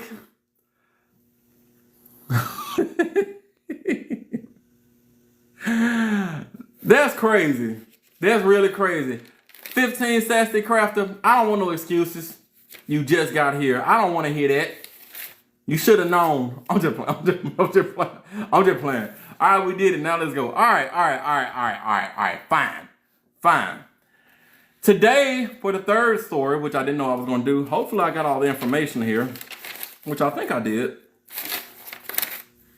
I think I got enough. I got enough to tell you this story. Today, we're going to talk about the Hinterkaifeck unalivings. Have anyone ever heard of the Hinterkaifeck unalivings in Germany? Has anyone ever heard of the Hinterkaifeck unaliving? And your team has completed the... Wait, what's this? Whoa, scroll down. Your team has completed the first stage of Team Quest. Team Cheers has been unlocked for all team members to sing and celebrate. Yo! I didn't even know we were doing something. We just got an award, y'all. Your team has completed the first stage of the Team Quest. Your Team Cheers has been unlocked for all team members to sing and celebrate. Yo, that's crazy. That's crazy. I just got something right here. That's happened. Thank y'all. Thank y'all for the likes and shit. All right. Okay. So, the Hinterkaifeck unalivings. So, a lot of y'all said y'all have never heard about this. You probably have, but just didn't know what it was called. So, this story is an old story. It takes place in 1922, and we're in, I hope I say it right, Weidhofen. It's a W, but I think they say V. Weidhofen, Germany. Or maybe it's Weidhofen. Weidhofen, Germany. Okay? This was suggested by, I wrote suggested by, and I didn't write their names. I'm so sorry. If you were the person that suggested this to me, shout out to you. You know who you are. Because I did not get a whole lot of suggestions for this story, but someone did suggest it, and here we are. So, the Hinterkaifeck... Hold on just 1 second, y'all. Hold on.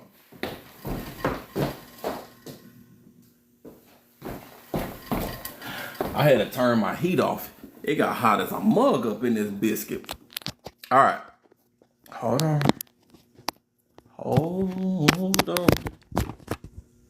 And I had to plug my phone on. All right. The Hinterkaifeck murder, the unalivings.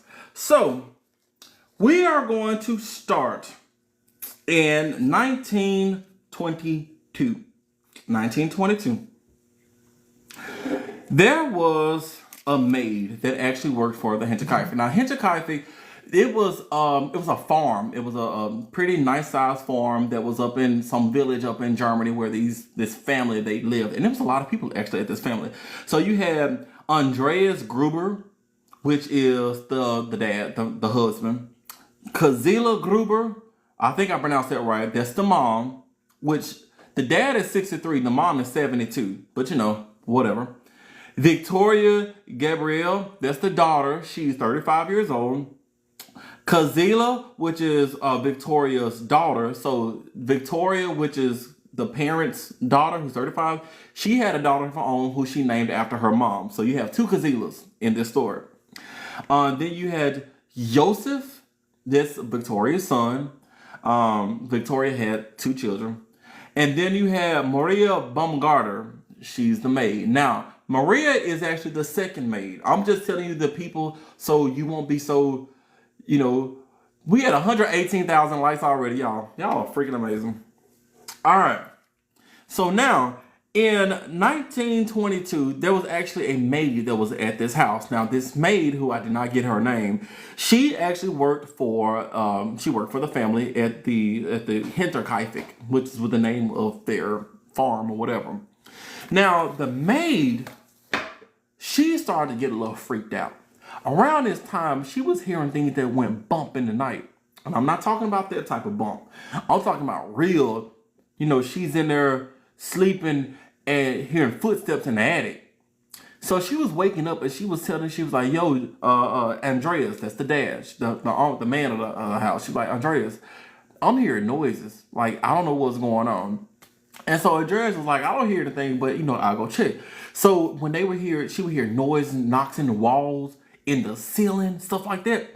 So she started having Andreas check every time something would go on. Andreas, he would go and check. He would check the attic. One time she heard footsteps in the attic, and she immediately told Andreas. Andreas immediately went to the attic. There was nobody there. Nobody was there. So she's sitting there thinking, oh, shit, it's haunted. Like, there must be some ghosts going around in this bitch. Like, listen, this is what the maid was doing. Because she was like, no, this is crazy. And so the maid, she was like, I don't think that this is something that I actually want to be around. So the family, they started investigating the strange happenings and the noises, but they never found out what it was. Now, they did find a few other things instead of just the bumps in the night. One of the things that they had found, they found fresh foot tracks, like in the snow, like footprints in the snow that would lead up to the house, but there was no tracks leading away from the house. So they saw like somebody walking to the house, but they didn't see any evidence that the person had left.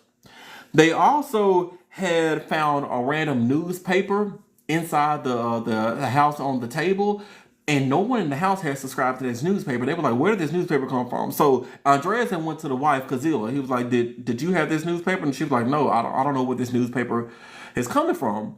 And then they asked their daughter, Victoria, and their grandchildren, Kazila and Yosef. And it was like, hey, have y'all seen, this newspaper coming around?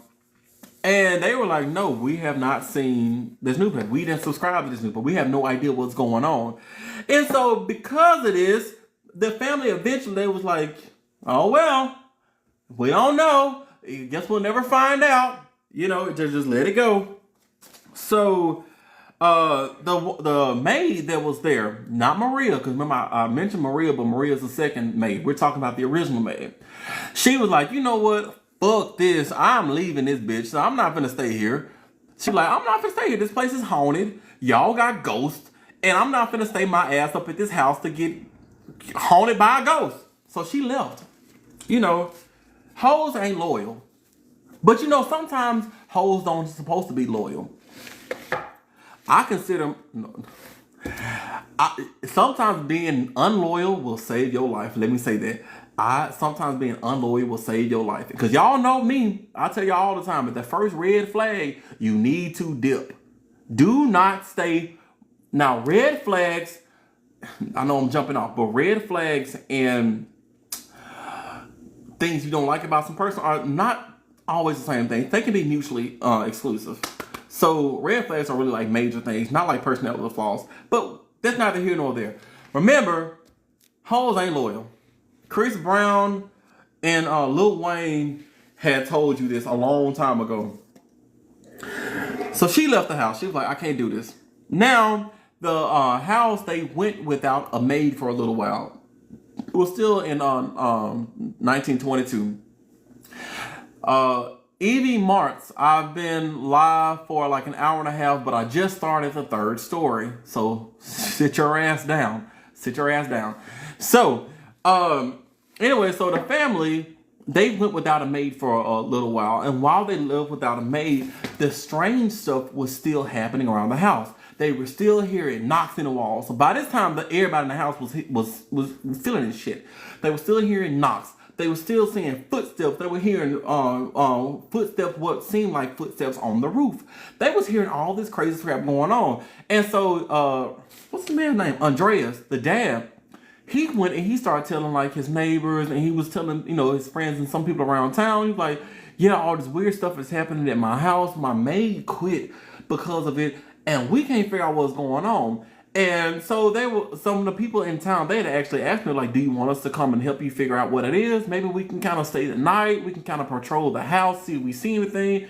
And he was like, no, it's probably just some kids. It's probably just a demonic force from hell. Nothing we can't handle. He didn't say that, but he literally told them, no, don't worry about it. We'll figure it out. It's probably some kids. Like, literally, that's what he said. And so everybody was like, okay. And they left him to it. Now, on March the 30th of 1922, after they had gone without a maid for a little while, they had found another maid. Her name was Maria Baumgartner. Now, Maria, she's 44 years old. She actually had just been dropped off at the Hinterkaifeck farm by her sister. Her sister had dropped her off. You know, she met the family and yada, yada, yada. I don't know if she showed up in a car or a horse and buggy. Because it's 1922. I think people still use horse and buggies. And plus, it's Germany. You know, Germany was kind of like behind the times for a little while. But, yeah, she got dropped off. And, you know, just met the family. Everything was cool. Yeah. So, now, we're moving on to the next day. She showed up March the 30th, March the 31st. That's where the terror starts at this. Oh, her sister didn't love her. Her sister did love her. She showed up. She dropped her off and made sure the family was kosher and whatever. Now, I don't know if the family told her why the old maid left. I don't know. I don't know if they told her that they had been hearing, you know, footsteps in the attic and knocks on the walls and shit. But, yeah, she was there. So now, on March the 31st of 1922, now this is a portion that this is what is believed to have happened. And the reason why it's only believed and not confirmed, one, because to this day, whoever did this has never been found. So we don't know. This is one of the few unsolved cases that I will ever do because I hate unsolved cases. But this is one of the few. But no one has ever found out. And the reason why is still just guesstimation because you're about to see why. We don't know why, what happened, who, or what. But the next day after Maria showed up at the house, something or someone started luring everybody in the house, one by one, to the barn. We don't know how or why.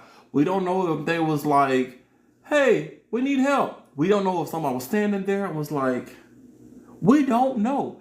But one by one, all the members of the house walked to the barn where someone or something used a hatchet and to pieces. Two pieces.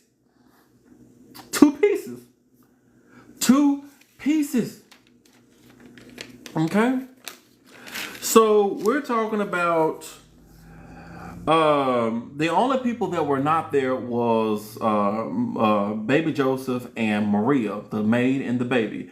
But it got the dad, the mom, it got Victoria, then Kazila, the daughter, who was 7 years old, by the way. And then Joseph, Victoria's other daughter, she was 2 years old. They brought them all over. No, not Joseph, my bad. Joseph was in the house with Maria. She brought them all over one by one. Chop, chop, chippity, chop, chop, chop, chop. Now, we know that Maria and Joseph was not lured over to the barn. How do we know this? Because they were found in the house. After they unalived all the other members by the barn, they dragged them into the barn. So they actually saw red bodily fluids trail leading from the side of the barn into the house. They saw this bodily fluid red trail leading from the side of the barn to the house. And all the family members were laid side by side inside the barn where they were left. But when you went into the house, which later on when they go into the house, they found Maria to pieces in the house and baby Joseph. The 2-year-old is not a baby, but the 2-year-old to pieces. 2 pieces. All right. So this is 6 people gone. This is not the quite end of the story. It's not quite the end of the story. Let's keep going. So after this person or this thing, because it is, and the reason why I say we don't know who or what or this person or this thing, because I don't know if y'all have ever heard like skinwalkers or cryptids or stuff like that. There are a lot of people that don't think that it was a human that did this. They say it was a skinwalker, which, do y'all want me to start doing stories like that, like of skinwalkers and stuff like that? Because there are some stories that I've heard. We could talk about some real creepy shit. But Yeah, a lot of people believe that it actually wasn't a human that actually did it. They were saying that it was a skinwalker, something. And for those of y'all who don't understand, skinwalker, there's a version of a skinwalker in pretty much every culture, but a skinwalker is some sort of like not necessarily a demon, but it's like a monster that can look sort of like animals or people. But if you pay attention to them, they don't look quite right. You know, some people describe skinwalkers, it seems like their ears may be unlevel, their eyes may be unlevel, or the skin on their fingers are like a glove, stuff like that. Or if you see skinwalkers as animals, you may see like a wolf, but this wolf is humongous for its size. It's not a regular sized wolf. Or horses. I've heard about horses being skinwalkers as well. So they're like shapeshifters. You know, also skinwalkers, they are good at mimicking the voices of people who you may know. So a lot of people describe skinwalkers and they may talk to you in the voice of a dead relative, or a voice of your parents that you ain't seen in a while, or a voice of a loved one that you may think be there, but the voices don't quite sound right. They sound almost like a recording. Once again, we could talk about skinwalkers in another video, but for right now, this is what we're going into. So, yeah, a lot of people think that it was actually a skinwalker, but anyway, whoever or whatever did this did not leave the Hinterkaifeck farm after all the unalivings, because for the next several days, neighbors saw smoke coming from the chimney when the family was deceased. Now, of course, no one knew that the family was deceased, but they saw smoke come from the chimney. They saw movement, you know, there was evidence of movement around the farm. Also, they had a dog that was inside the house. This is important. What the hell is that? Oh, I think that's... Oh, okay. This is important to note that they had a dog because people had been over to the house. There was coffee sellers that walked to the house, knocked on the door. No one answered. They walked around the house, knocking on doors and stuff. No one answered. There was a mechanic. Now, the mechanic had came to fix an engine. The family had already scheduled for this mechanic to come over to fix an engine that was broke down on the farm. When the mechanic showed up to the house or to the farm, he knocked on the door. Nobody answered. They noted that the dog was inside the house. They heard the dog barking inside the house. When no one answered, the mechanic went ahead. Oh, shoot. When no one answered, the mechanic went ahead. Oh, we got 150. Thank you, Lady J, for reminding y'all. We got 153,000 likes. That is freaking amazing. Y'all are freaking amazing. Let me keep going with the story. The mechanic went ahead after he knocked on the door and no one answered. The mechanic went ahead and started fixing on the engine. By the time the mechanic got done fixing on the engine, he noticed that the dog that was in the house is now tied up to a post outside the house, either a post or a tree. But the dog was tied up outside the house. So the mechanic went to knock on the door because he noticed this dog was in the house. Now this dog is outside the house tied up. No one is answering the door. So the mechanic, after a minute, he was like, you know what? Whatever. So the mechanic had left. People noticed that the children were not showing up to church or to school. So two boys actually came to check on them and didn't see them. Now, these two boys that came to check on them and did not see them, their dad, his name was Lorenz. Now, Lorenz came by after the two boys that went to check on them or whatever. The dad sent them over there to check on them. The boys came back and said they didn't see him. So the dad actually came over and he, to see what was going on. He went around the house and that's when he went into the barn. Y'all, this happened on March the 31st. 30 days have September, April, June, November. Yeah, March the 31st. March 31st, 1922.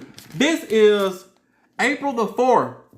That's April 1st, 2nd, 3rd, and on the 4th day after they were unalive.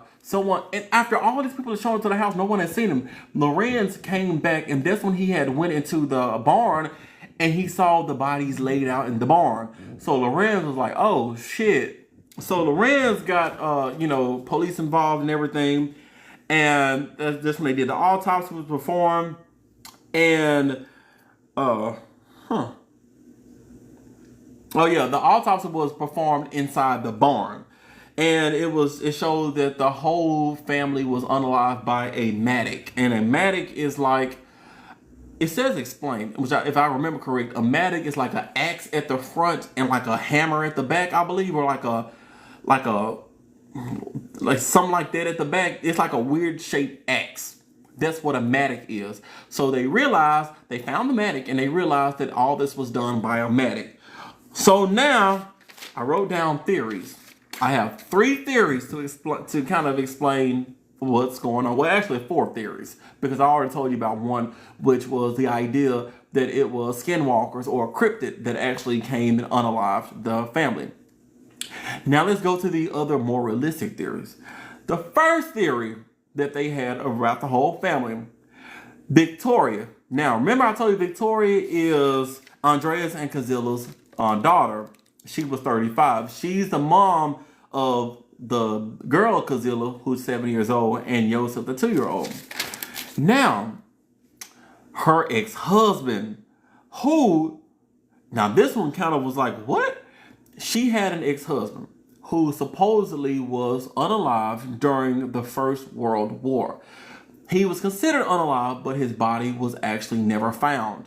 So, my guy, Maggie I-38, yeah, you a little late. I'm sorry.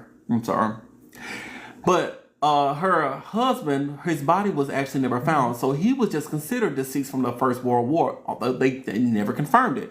Now, the reason why they think it may have been him is because people reported seeing him after his supposed, unalived due to World War. And he told them that he was the Hininterkaifeck unaliver. Did y'all catch that? Victoria's ex-husband, who supposedly was deceased from World War I, but his body was never found. Apparently, some people who knew him said they saw him after the Hininterkaifeck unaliving and well after he was supposedly deceased from World War I, and he told them that he committed the crime. Yup, that's the first theory, okay? Now, Victoria had birthed a son that was not his. This is part of the same theory. Victoria had birthed a son that was not his. That's Joseph or Yosef. The son was Victoria. Oh yeah. Yeah. I'm sorry. I'm remembering this as I wrote it. Okay. Victoria, the reason why they said that he did it, or he supposedly did it, was because the son was not his. There was a rumor that Andreas, which is the dad, had been inappropriate with Victoria, his 35-year-old daughter. And Joseph, the 2-year-old son, is supposedly Andreas's son. So she birthed her own brother. Now, this is considered rumor, but there wasn't a whole lot of evidence that stated that it was not true. Do y'all hear what I'm saying? I don't think y'all are really understanding what I'm telling you.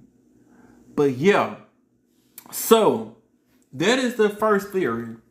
That's the first theory. Now, the second theory. Let's move into the second theory. Lorenz. All right. This theory actually makes a lot of sense to me. But let's see if y'all believe it. Lorenz. Remember Lorenz. He's the dad of the 2 sons. And he told his sons to go check on the family because ain't nobody seen the family. The sons went to check on the family, but they didn't see it. And then so the sons came back into Lorenz. And Lorenz the one that went into the barn. Lorenz. Now, Lorenz was believed to have been the one who was with Victoria. I don't know. There's a whole lot of going on through here. But apparently, Lorenz was the one who was supposedly messing around with Victoria.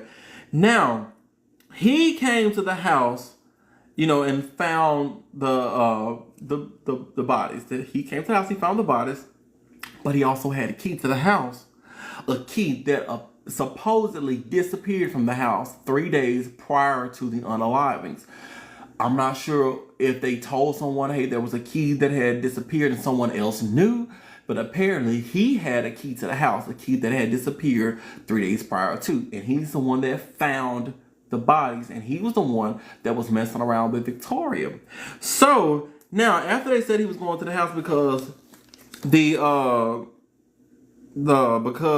it's supposedly when they asked why he was going to the house, he said because the person who unalived could be there, and he said he was going to find his son, Joseph. So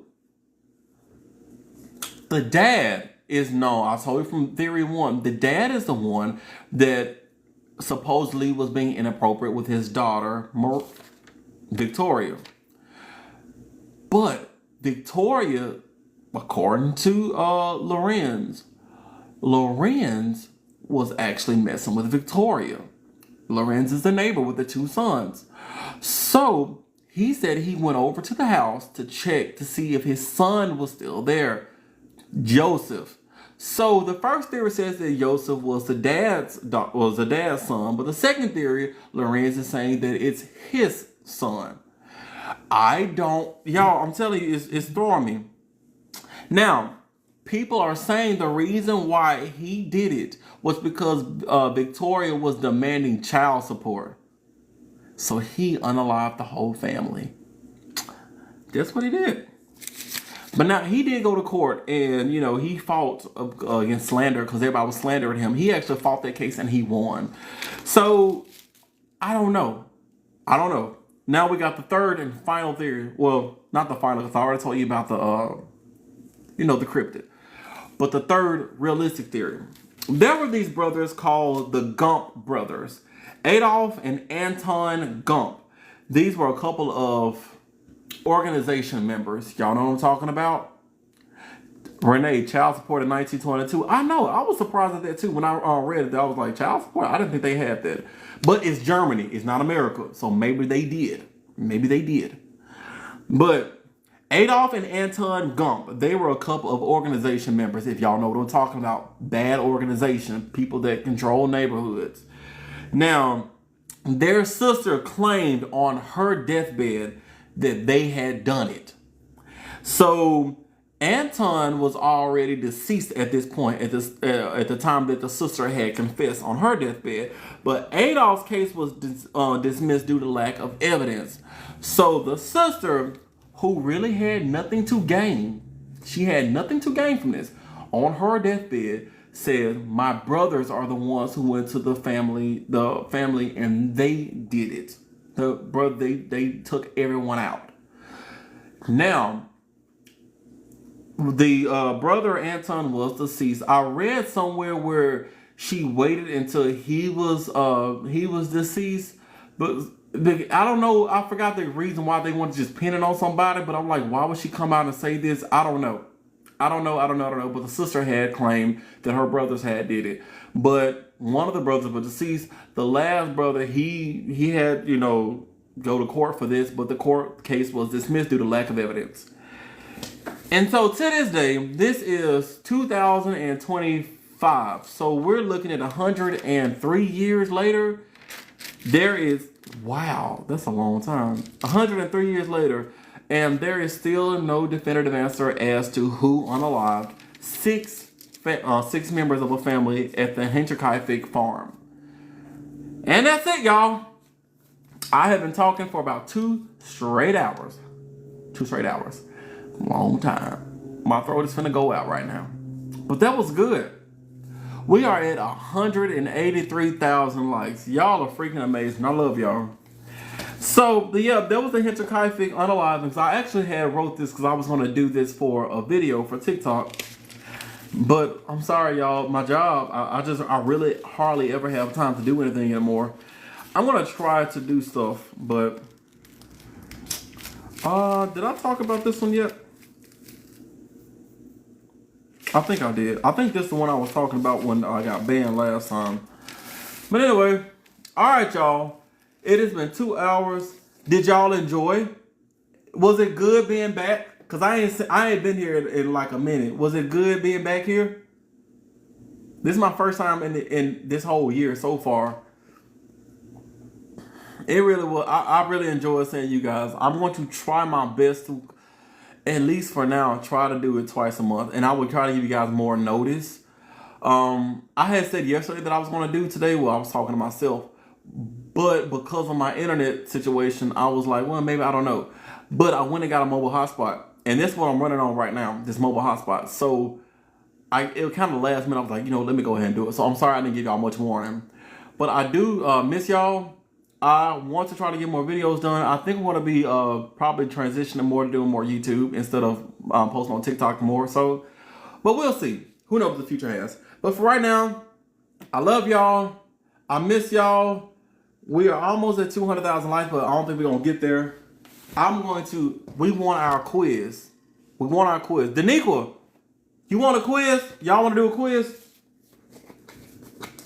Y'all want to do a quiz?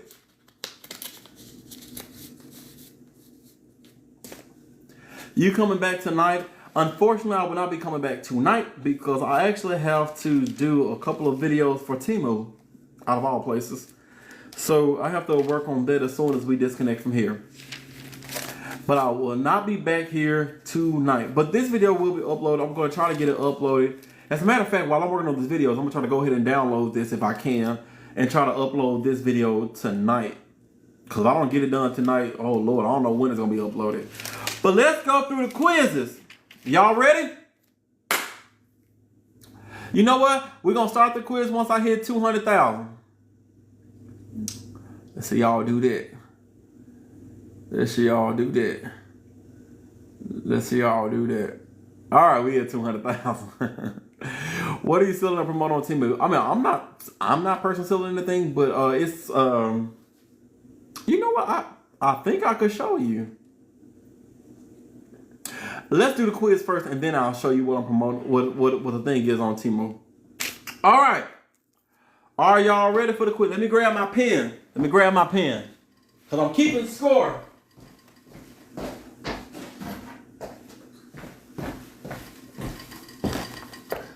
I'm keeping a score.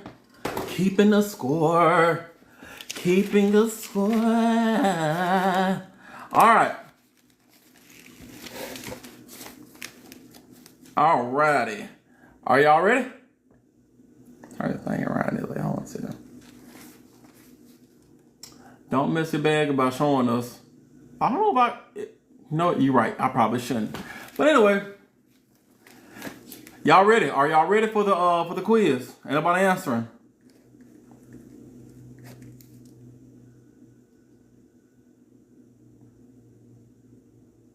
Thank you, Ashley, for finally answering. All right. Okie dokie. I'm gonna make this first question. I'm gonna make this first question hard, and I'm gonna make it hard. Just this first question, I'm making it really hard. It's gonna be a detail that I said about 3 times. I know I said it about 3 times. I want to see if you guys are paying attention. So we're gonna start with Nick Furcus. Nick Furcus. He and his wife, while they were going through their ordeal on the night of the big event, or the day of the big event, the morning actually of the big event, there was a neighbor. The neighbor who was cat sitting. They were babysitting some cats. What was this nosy neighbor's name? What was his nosy neighbor's name? I said his name like 3 or 4 times.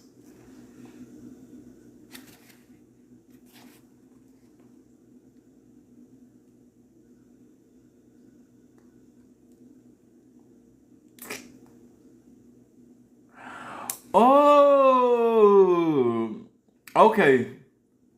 Okay.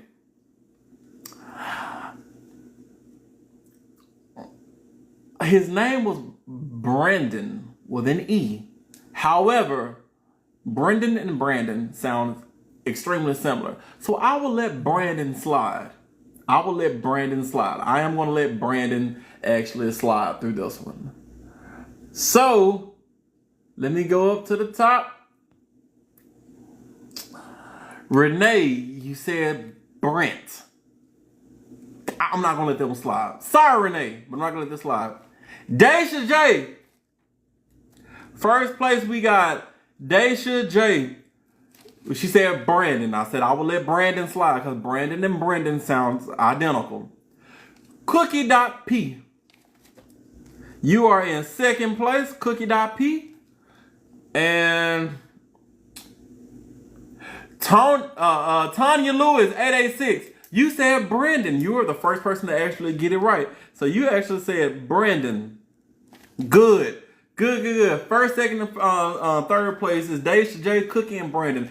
It was Brendan O'Connor, which I saw only one person write the whole name down. Well, Lady J, you said Brandon O'Connor. I'll let that one slide. But unfortunately, I'm only doing first, second, and third place here. But good job. Good job. All righty. Now. Okay.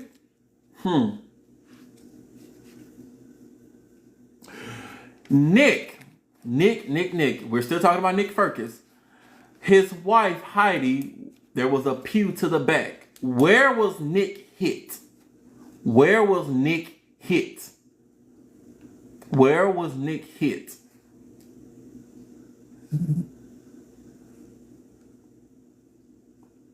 Da da da da da da da da da da da. Da da da da da da da da da da da da. All right, what was Nick hit? Hold on, let me scroll up. The first place, Trini Rose with a bunch of E's behind it. First place, leg, yes. J Scott 44, second place, correct. Hit in the leg. Hitting the leg. And Janelle came in third place with leg. That's correct. He was hit in the leg. He was hitting the leg. All right. All right, I'm gonna ask y'all this. This one may be kind of a gotta think question. For after the unaliving, the case had went cold for how many years until they got a phone call? How many years was it before the police got a phone call about a tip? Da da da da da da da da da da da da.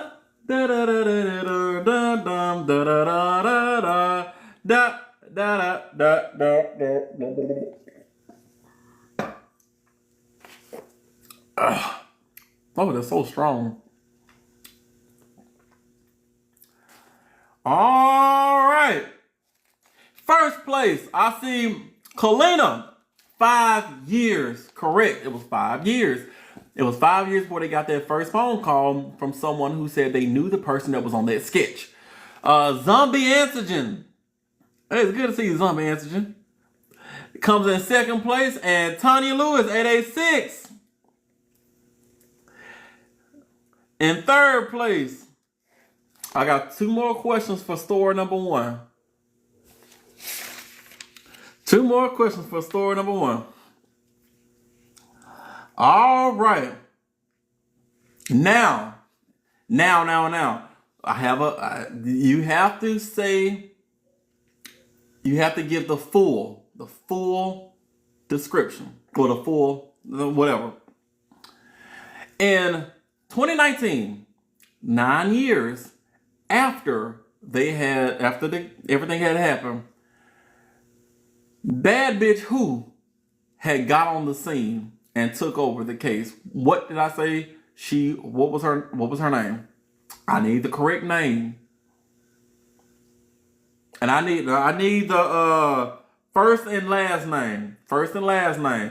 I know I said bad bitch this word, but I told y'all also the whole name. And I gave you a comparison of who their name reminded me of. I told you.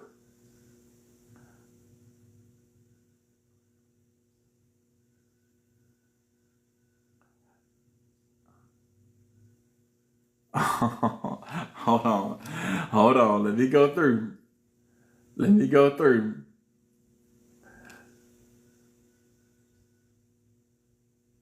Darlisha Joe, I know you ain't say Nicole Wesley. You was on the right path, but there was a comparison. I see a lot of Nicoles. I say I need the full name. I see Nicole. Who said it right? Right there? Pumpkin said Nicole Sipes. Correct. Her name was, I called her bad bitch Nicole, but I said her name was Nicole Sipes. I said like Wesley Snipes, but without the N, because she can't say the N word. Get it? So Pumpkin came in first place. Second place comes in, I see Nicole Snipes, Nicole Sipes, J. Scott 44. And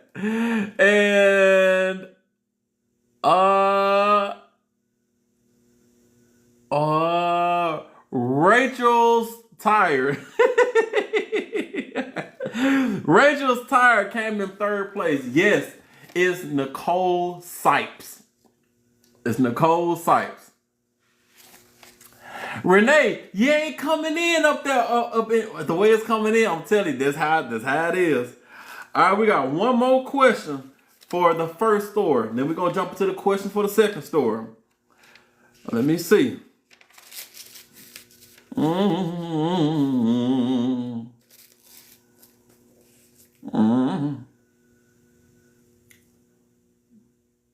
right, this is a very easy story. The very easy question. What information was Nick trying to hide? What information was Nick trying to hide? Oh, I know I can do that.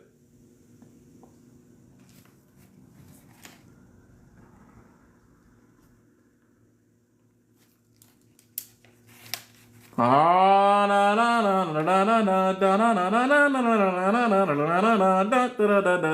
right, let me go up here. Figure it out. Is my answers coming in? I guess LQ. First place.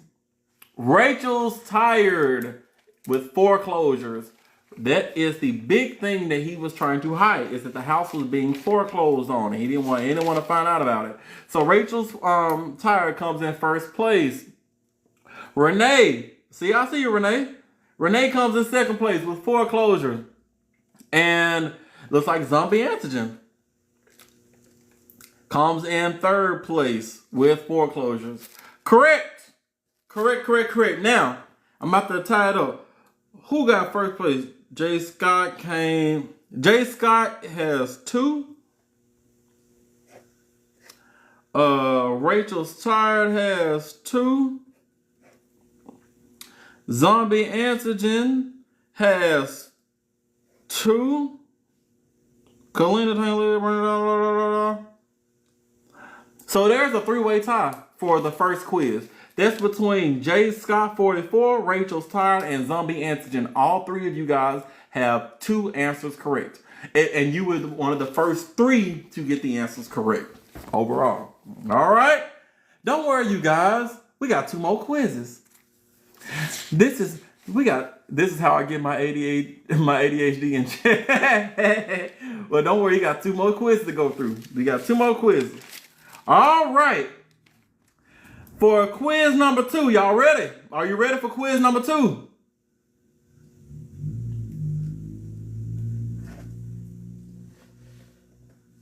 Y'all ready for quiz number 2? All right. All right now, Darlisha Joe. See how you were second place answering that? Answer just like that. You're going to come in second place. All right. Now, in Montana, there was a highway patrol officer who got a call about a car doing it was doing reckless driving on I-90. I-90. So when he got on I-90, he found the car that was recklessly driving. What type of vehicle was it? I will accept just the type, or I will accept the brand and the type, but I said it 3 times.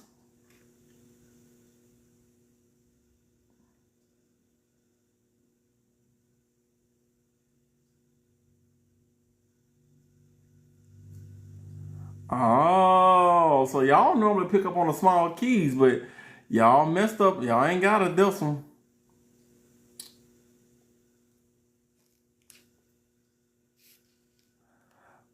Darlisha Joe, you got the year right, but it wasn't a sedan. Is this one too hard? This one too hard? All right, I don't think anybody's gonna get this one. So let me make the question a little easier. Let me make the question a little easier. And by the way, it was a 2005 Chevrolet Trailblazer. 2005 Chevrolet Trailblazer. That's what it was. Let me do an easier one. How did they finally stop the Trailblazer? What did the police do to finally stop the Trailblazer?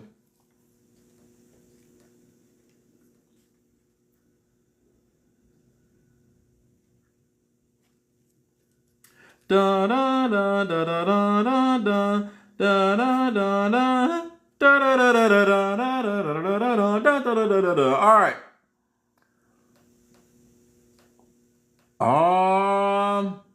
Danielle Devine, you are first place with, you said rose spikes. That is absolutely correct. Ari, or maybe it's Ari, comes in second place with rose spikes. And Darlisha Joe, you said the tire bars. I'm assuming those are rose spikes. So yes. They threw out road spikes and blew the tires. All right. How we all hear something different? I don't know how y'all heard everything. I don't know. For this one, quiz, we're only gonna have 4 questions, and the last one we're gonna have 3 questions. So now, it was December the 1st when they arrested her. What day was it when they pulled her in for an interview? I counted on my fingers and I told y'all what day it was.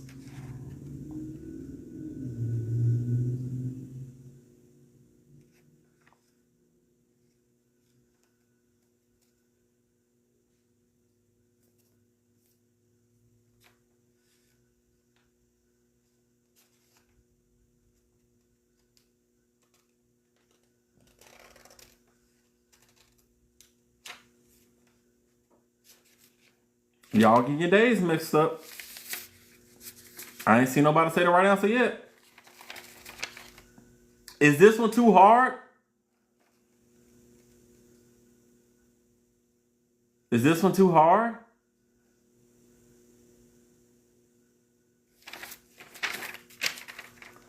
I think I see the right answer. I only see one person get the right answer on this one.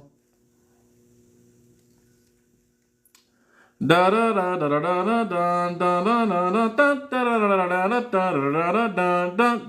da da da. You guys, I counted it out. I said she was arrested on December the 1st. December the 1st.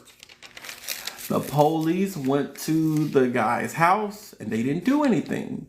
It wasn't until December the 6th when she actually went in for the interview. So the only person to get it right was Jay Scott. Jay Scott 44. Question number 3. Question number 3. Who? Oh, let me see that. Hold on, let me show y'all. Question number 3. Who did she say she was?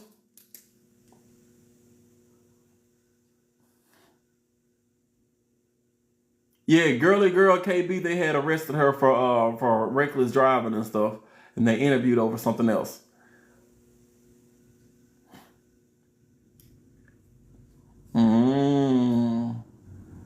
Somebody said Methany. You know, good dog on well, she ain't say that. All right.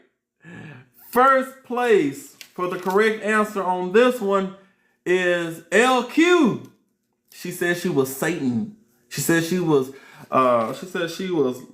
Lucifer, actually, as a matter of fact. Also, I'm sorry, LQ.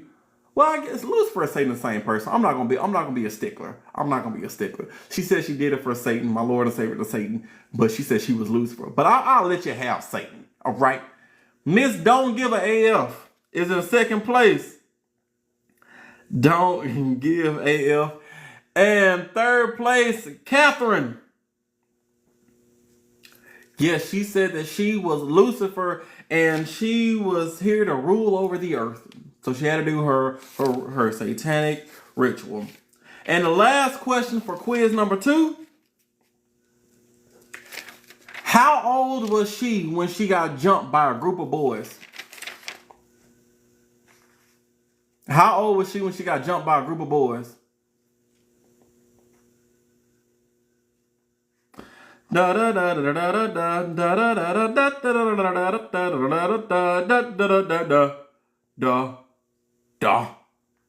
oh, let's go up. All right, LQ came in first place again with 3. She was 3 years old when a group of boys had jumped her and they hit her on the head with a rock. So you're first place. Darlisha Joe, second place. And looks like Renee is in third place. Absolutely correct. All right, y'all. I'm going to do this third quiz. Is only going to have 3 questions for the Hininterkaifeck. For the Hininterkaifeck murders. All right.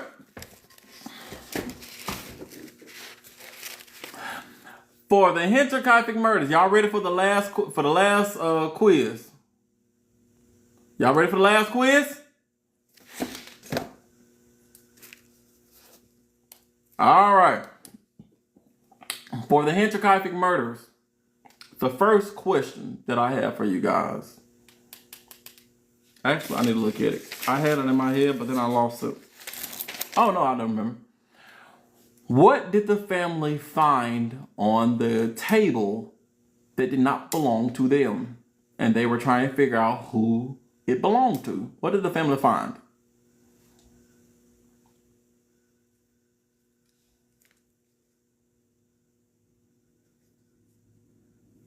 All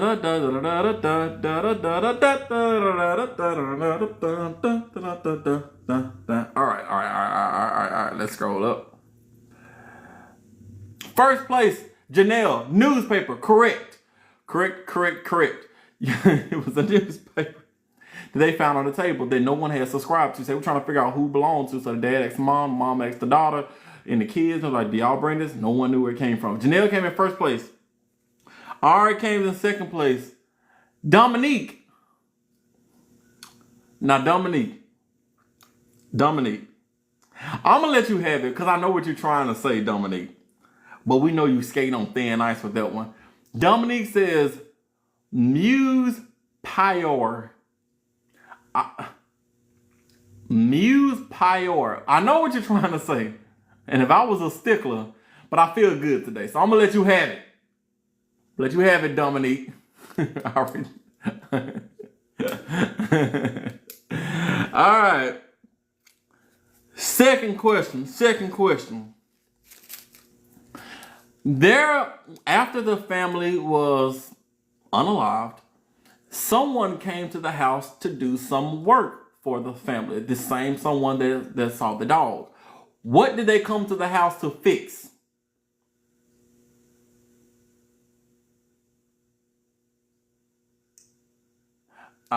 See y'all typing too fast and y'all let me finish the question. Some of y'all wrote the wrong thing.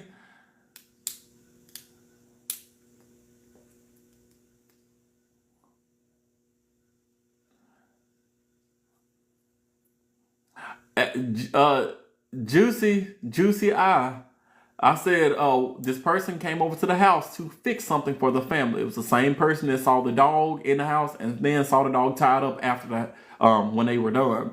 What did this person come to the house to fix? And at this point, I'm pretty sure there's a lot of answers. Let me see. Someone, Juicy says she's speaking French.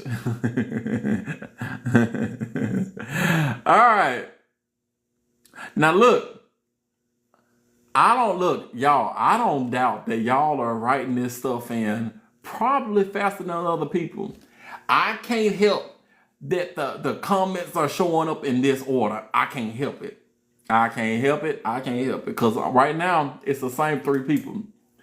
Janelle came in first.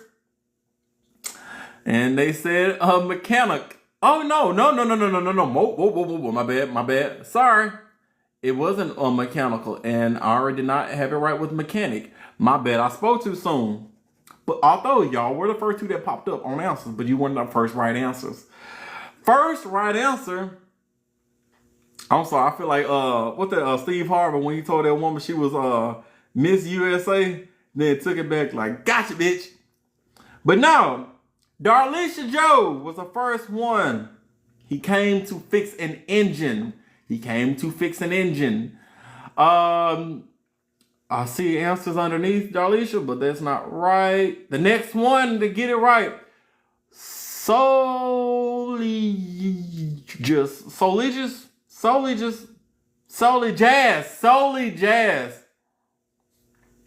I'm sorry, Jazz. Solely Jazz. Solely Jazz got it right. It was an engine. Someone said a truck. I can't confirm it was on a truck. It could have been a tractor engine. I have no idea, so I'm not going to accept it. Someone said the mechanic. Nope. Janelle came back up. She's number 3. Engine. Yo, how y'all let Janelle put the wrong answer and then do the right answer? Huh? How y'all let her do that? Huh? Janelle, you over there, you typing fast as a mug. All right. And for the third is the third question. I'm going to make it a hard question. Make it a hard question.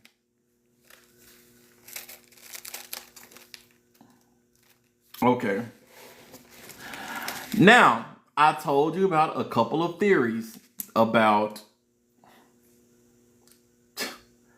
Tyrese Frazier. Don't be writing yet. I told y'all a couple of theories about why we think that the family was unalived. I told you about the skinwalker. I told you about the ex-husband. And I told you about Lorenz, who was the neighbor. But I also told you about this girl who on her deathbed said that her brothers had done it. Their last name was Gump. What were the two brothers' first names?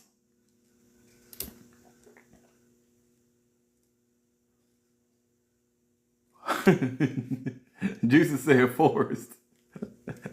Girly girl, KB, y'all know good dog what the name was Forrest. I need both of the names. Y'all better write them on the same one. You better write them on the same ticket. I gave you both of their names. So I said Cain and Abel. Come on, y'all.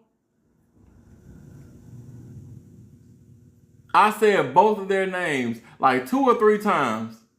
Why y'all keep saying Joseph? Joseph was the 2-year-old. He was not one of the 2 brothers. Renee said adult. Y'all are getting one of the names. I'm gonna give you a hint. Both of the names starts with an A. Both of the names start with an A.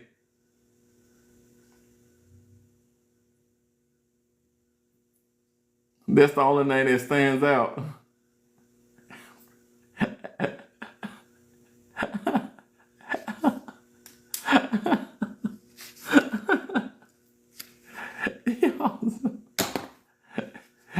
Dolphins. Dolphins, Adrian. Ooh, somebody came close to the second name. Come on, y'all. I knew this was gonna be a harder one, but y'all, y'all, Adolf and Aaron, Adolf and Abe, adult Adam. Who keeps saying adult? We don't know. Adult and Anton. Oh, shoot! I shouldn't.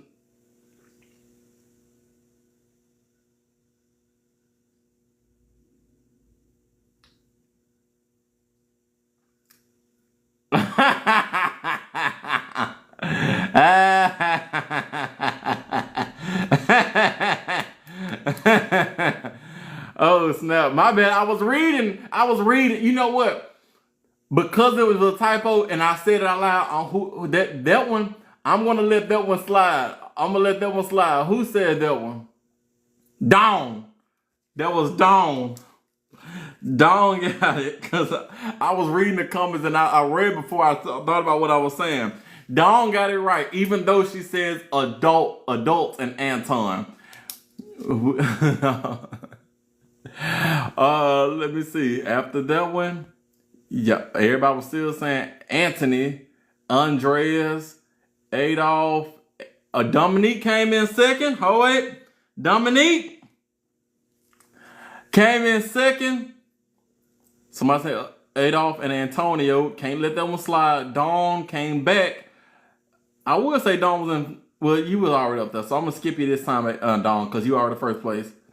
Adolf Anton. Solely Jazz. Alright. So for this one, Solely Jazz has 2. Dominique only got 1. No, wait, Dominique got 2. Janelle got 2.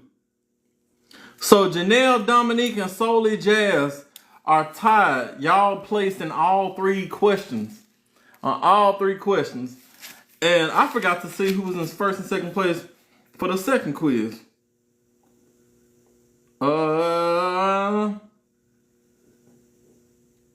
Darlisha Joe. Actually, no, it was just Darlisha Joe. For the second quiz, there was no one who got more correct than Darlisha Joe. So Darlisha Joe was the only one placed for the second quiz. And so first quiz, Jay Scott, Rachel's Tired, and Zombie Antigen tied for first. Second quiz, Darlisha Joe was the only one. And for the third quiz, Janelle, Dominique, and Solely Jazz tied. So all of y'all are freaking, y'all smart. Y'all smart. I gave y'all some hollers, but y'all got it right now. Hey y'all, we had 223,000. I didn't realize that we had got 223,000 likes. Yo, that's what's happening. That's what's happening. All right, y'all. It has been fun, but I gotta get to work on some other stuff. I'm gonna go ahead as soon as we disconnect. Y'all, I promise y'all, I'm gonna get on my computer. I'm gonna download this so I can try to get this uploaded tonight while I work on my other stuff. So, y'all, this has been like really, really fun. LQ, you said on the second quiz you got 2 correct. Let me go back to my paper, LQ. Don't make me be a liar, cause I'll lie in a minute. LQ, I see. Oh shoot! Oh my bad. Oh, hold up, LQ. My bad, Darlisha. LQ and Darlisha, y'all were the first one. Y'all both tied for the second quiz. My bad. Thank you, LQ. You gotta keep hoes in check sometimes. Sometimes you gotta be like, "Ho, look again." And now look. That's all you gotta tell me. So thank you for that, because I don't want to be a liar. Lady J, where I skip you at, Lady J? Oh wait, no, you talking about LQ got skipped. Yeah, you're right. All right, y'all. I love y'all. I'm not gonna promise to see y'all next week, but I will promise that if I am gonna be here next week, I will let y'all know Saturday. I'm gonna let y'all know Saturday.